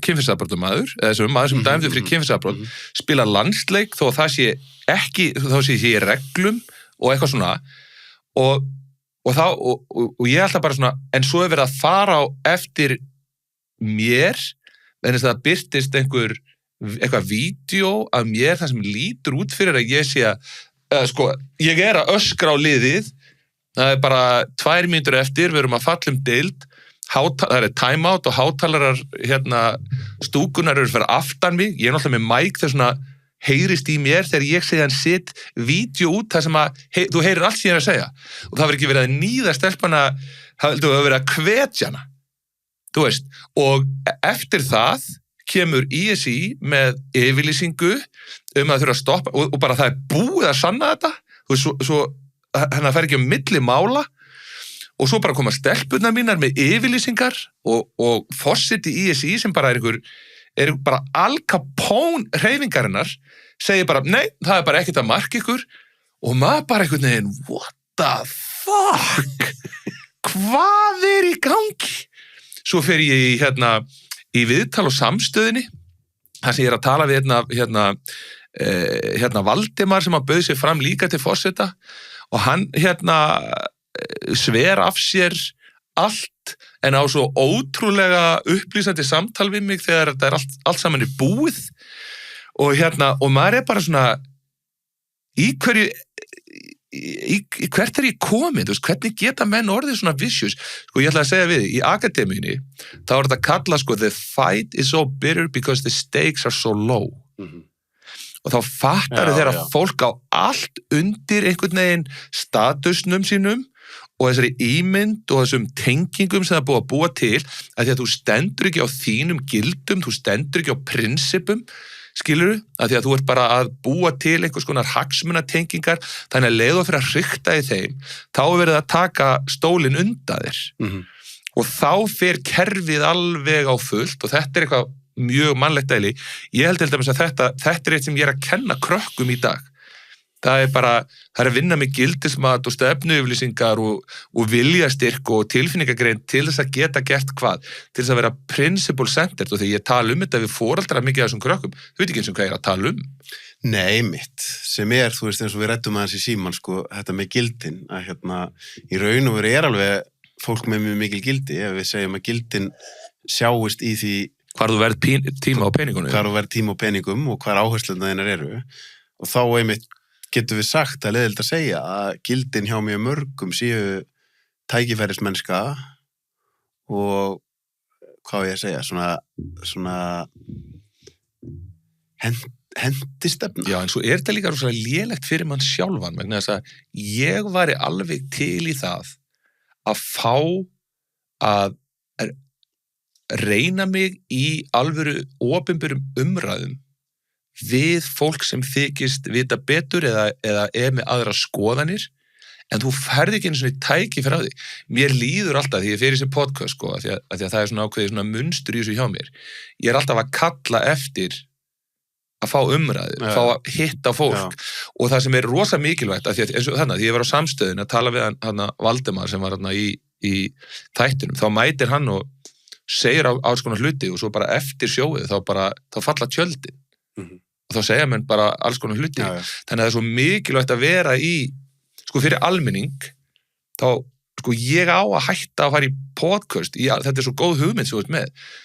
Ég held að þetta sé geðveik hugmynd, en ég held samt bara, en hvað myndum maður að gera? Myndum maður að segja já, í dag þá ætlum ég að bjóða Brynjari Karli og Þóru Sigfríð að mæta og ræða málin. Að því ég held að það geti líka.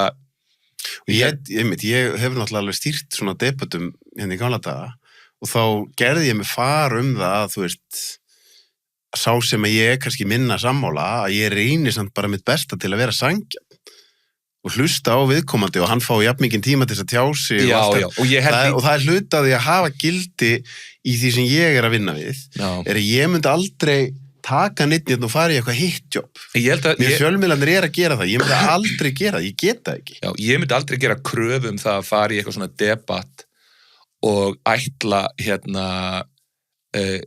þessum sem stýrir umræðinu að vera eitthvað úbersangjant vegna þess að við mögum ekki gleyma því, sko, að við þurfum að bera virðingu fyrir fólkinu sem er að horfa. Þess að fólki sem er að horfa, þeim mun meira af þannig efni eða þannig tækifæri sem það fær til þess að sjá debattið í alvörunni. Þeim mun þjálfari verður, held ég að þú verðir dálítið í því að vega og meta að því að fólk. Ef hún sæti hérna við hliðina núna, þá myndi ég örugglega vera að þakka dálítið niður í þér. Að því ég myndi segja, ég er mjög sammála þér. Ég er ekkert viss að ég myndi tala svo mikið. Og því ég myndi hugsa, sko, ég hef raunverulegan áhuga á að heyra röksemdafærsluna þína og ef þér tekst að samfæra að ég sé í ruglinu, þá er ég opinn fyrir að hlusta og skipta skoðun. En ég bara sé ekki nákvæmlega núna hvernig þeir á að takast það, af því að það er bara svo margt sem bara gögnin tala sínu máli, sko. Þetta. Og varstu búin að kynna þér þetta? Sástu? Já, ég er búin að kynna mér hluta þessu, sko. Já. Og svo náttúrulega bara þetta, þú veist, þess að ég segi, Helgi Þór er bara einn minn allra besti vinur og ég náttúrulega fylgdist með þessu bara mjög nálagt þegar þetta gerist með bróður hans, sko. Og hugsaði síðan þetta, og þetta er það sem er eiginlega verra heldur en Þóra Sigfríður, það er menntamálaráðuneytið. Sko, hún heyrir undir menntamálaráðuneytið og nú erum við búin að, sko, ástæðan fyrir því að ég er að taka þetta núna er vegna þess að nú fer að líða sá tími sem við höfum til þess að fá menntamálaráðuneytið til þess að fara yfir þetta og ef þeir fari yfir þetta þá náttúrulega bara, þá verða þeir að losa hann út. Já. Eða þá að sitja meiri rannsókn mig og sitja mig í fangelsi, eða eitthvað. Já, eða eitthvað sem taka mig úr umferð. Ég ætla að hoppa að pissa, þú má taka mónologu þú vilt, eða bara... Já, ég skal gera það. Þú vilt open mic. Já, 1, 2, 1, 2. Er það að tala við sjálf og segja? Ég ætla að gera það, svo fannst mér það eitthvað awkward, þú ert svo mikið key ingredient í þessu. Já, nei, það sem ég ætla að segja er að nú er þess að komið á þann stað að, sko, þú fer til hennar til þess að kvarta undan einhvers konar framkomu. Hún verður, sko, rannsakandi, saksóknari og dómari í þessum málum í raun og veru, sem er alveg klikkað og það er alls konar dómar, sko, alþjóðlegi dómar sem hafa fallið þannig vinnubröð.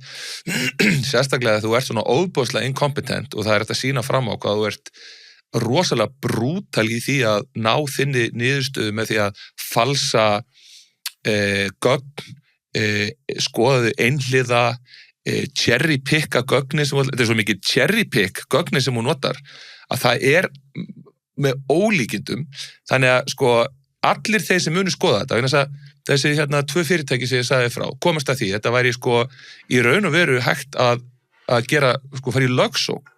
Þannig að nú er að falla sá tími og hvað gerir menntamálaráðuneytið? Það bara þæfir. Og ég held að við vorum að tala þetta daginn, sko, þeir segjast alltaf svara okkur núna í vikunni, og þeir eru að átta sig á því að þeir geti ekki bara hendi í okkur eitthvað bara svona, já, við erum búin að skoða þetta og þetta er ekki slæmt en bla bla bla og við komum alltaf með rökin tilbaka, þannig að við þurfum að kæra þetta eða fara með þetta til umboðsmanns Alþingis og það er þá næsta skref og svo verður næsta skref hreinlega að fara í skaðabótamál við ríkið og þá er það alveg bara stelpurnar sem að ég myndi segja ættu mesta kleimið. Mér er drullu saman, þetta er búið að auka virði mitt, sko, töluvert mikið. Þannig að sko, ég hef náð á svona alkemiskan hátt að bara að breyta þessu í hérna, sko, verðmæti í raun og veru. En það sem að við verðum átt okkur á er það að sko, ef ég ætla að taka þátt í lýðræðisríki, þú veist, ef ég ætla að heiðra stjórnsýsluna, þá get ég bara ekki sagt hérna, heyrðu, að því að ég er í raun og veru sloppinn. Það er, sko, það er enginn að saka mig eitt eða neitt í dag. Það er allir bara svona, já, þetta er bara típist dæmi spilta stjórnsýslu og það er aldrei, og munurinn til dæmis núna er sá, ég sagði bara, já en akkur gerur það, þess vegna þarf ég að draga nafnið hennar inn í þetta. Því leiðu ég dreif nafnið hennar inn í þetta, leiðu ég tala Freyr Gíja, þú veist, fréttamann, og ég sjálfsög hef ekkert út á hann að setja beint, sko, en þetta sem hann er að gera og það sem hann stendur fyrir er galið. Já, einmitt, það eina sem ég myndi segja þarna er, þú veist, að því finn alveg tölum hann á að taka báði megin, ég var mjög sáttur við það að hann fór að kúka mig hérna, frábært, ok, þetta eru ásakanir, en hvað þegar þú séðan sérð hvað þetta er gróft? Nei, en líka bara, þú veist, mér finnst einhvern veginn, að því nú þekki ég fjölmiðla á að vera hinum með við borðið, og þú veist, eins og nefnir með hann, skilur, ok, þú veist, þegar þú skrifa fréttin mig, það kæri dót, skilur svo ætla þú bara að vera eitthvað nafnlaust þegar það er bara, ok, svo er búið að fella þetta allt niður, þú er búið að saka mig glæp sem annar maður var dæmdu fyrir og þú ætlar ekki að gera frétt það. Þá má ég alveg segja nafnið. Þá má ég alveg segja, þetta er gaurinn sem skrifaði fyrstu fréttinu mig, hann hafði engan áhuga á komast að sannleikanum í málunum og klára málið. Bara engan áhuga. Punktur, ég er ekkert brjálaður út í hann, ég hef ekki pælt í þessu manni en svo í 2-3 ár, þegar þú nefnir nafnið svo bara, já, ég meina, þú veist, það má alveg nefna nafnið, sko. En svo er það nefnilega merkilegt sko að ástæðan fyrir því að Þóra hefur gert þetta er að því hún hefur komist upp með þetta. Og hún fer alltaf lengra og lengra í því að níða með valdinu sínu. Að því að sko, ég að segja þér það, ég sagði 500 skall í einni pælingu, ég með 1.000.000 krónur. Ef einhver vill taka heimildaskrána sem hún vísar í skýrslunni minni og getur fært rök fyrir því að þetta myndi halda vatni í menntaskóla. Bara heimildaskráin. Af því að það aldrei vísað í heimildirnar. Hún bara einhvern veginn, sko, þegar við sendum inn 87 athugasemdir við skýrsluna, þá afgreiður hún 87 athugasemdir á 24 tímum og segist að gefa sér hellingstími í þetta.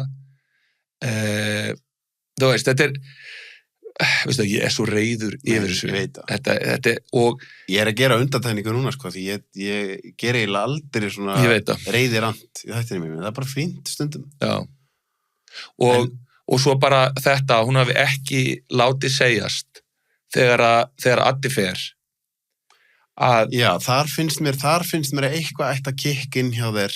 Ef þú ert búin að vinna einhvers konar sjálfsvinnu þar sem þú skoðar þinn þátt, þá ættir ósökja, þarna mannslífarið. Já. Þarna verði ég einhvern veginn að fara í bara, ekkert sem hún gerði þar sem meikaði sens. Ekkert. Þú veist að þá kemur bara, hvar einhvers konar, þú veist, ég menn eins og með mig, þegar ég fer í gerum, það alveg sama hvað var margt ljótt gert á minn hlut. Ég þurfti líka lítið í eigin barm og skoða herri svolítið, hvað þátt átt þú í þessar atburðarás? Þú veist, þú þarft að skoða það, því þú veist, á endanum ábyrgðarhringurinn okkar fyrst og fremst, hvað get ég gert til að breyta sjálfum mér? Ég get ekki séð það hjá Adda. Þú veist, að þetta hafi verið... En þá ég að meina hjá henni, að það bara svona, það algjör skortur á hvað með að lítið í eigin barm. Að því þetta augljóst. Alveg sama þó þú myndir vera hennar megin við línuna, hún myndir samt finna að þessu, sko. Og það er svo sko bara, hvar iðrunin? Það fór mannslíf. Þetta bara að halda áfram að allir sem eitthvað að benda á eitthvað séu bara fávitar og fíbl og vondir. Eða ætlar að segja, heyrðu, ef þetta hefði verið svona minn og það hefði einhver annar gert það við hann sem ég gerði, þá myndi ég horfa á þetta frá alltaf öðrum vinkli, sko. Hættum að tala þetta. Gerum það. Ef að taka í blá lokin, við erum nú konur í 2 tímana, sko. Það alltaf þannig hjá okkur. Ég veit, það ekki blá loki bara hvað, þú veist, að því að talandum bara svona valdefla fólk. Meðan við, þú veist, núna ertu bæði búin að vera þjálfa börn, þú erum eiga við foreldra, svo farin í samfélag. Hvað myndir þú segja að væri svona bara meðal manneskjan á Íslandi? Hvar eru blindu hliðarnar hjá henni? Hjá meðal manneskinni? Já. Guð maður. Sko, ég held að blindu hliðarnar er það sem í raun og veru stjórnar okkur. Ef við pælum í því. Það veist, í þessari stjórnundaþjálfun, sko, ég er alltaf með kynningu, sko, sem ég svona kúkka fólki sem kemur inn bara hann að fái svolítið að finna svona taktin og tónin og ég hugsa alltaf með mér sko gildin mín í minni þjálfun er að vera mjög beinskeittur og krefjandi og valdeflandi, þú veist, þannig að ég þarf að vera beinskeittur, ég þarf að vera krefjandi, einmitt til þess að disrupta aðeins og ég veit allavega með sjálfa mig að sko blindu hliðarnar mínar eru bara, sko, hvernig veit ég hvað mig vantar þegar ég sé það ekki? Fattarðu?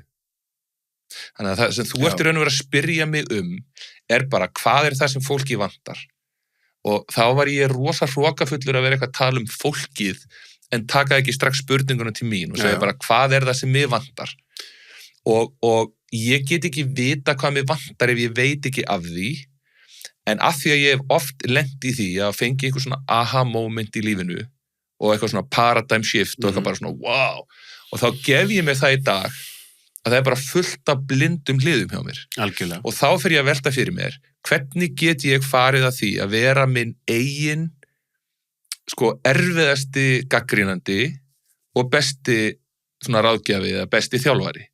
Og ég held að byrjunin sé að við séum duglega að gera, sko, stöðumat og hvort sem að það sé bara gamlar heimsbyggilegar spurningar fengnar í láni frá Sókrates skilurðu mig, sem var náttúrulega bara drepinn fyrir það að spyrja spurninga, af því að hann átti að vera sko að spilla æsku og sæki ungra aðþenninga, að þá segi ég bara svona, þú veist, og ef ég treysti mér ekki í það að fara í það debatt, þú veist, get ég komið einhver vandræði, sko, get ég farið út og talað opinberlega skoðanir mínar, en ég held að það sé til dæmis mjög áhugavert að tala tæputungulaust hvað manni finnst í raun og veru og fá bara á sig holskefluna og ég held að, þú veist, og gera stöðumat.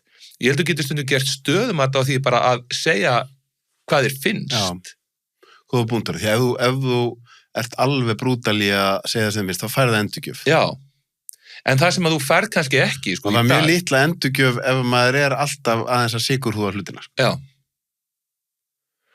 Og svona, hvað er fólk að gera til þess að vera að gera stöðumat bara í, þú veist, við getum bara brotið þetta niður í bara, þú veist, varðandi, þú veist, náttúrulega, varðandi samskiptið þín og varðandi framkomið þín, en hvað bara varðandi fjármálið þín og varðandi næringuna þín og hreyfinguna þín og gera stöðumat á bara hvernig þessi hlutir að spila saman og ég held að þetta sé bara svona universal stuff, sko. Ég held að þetta sé bara klassískar pælingar.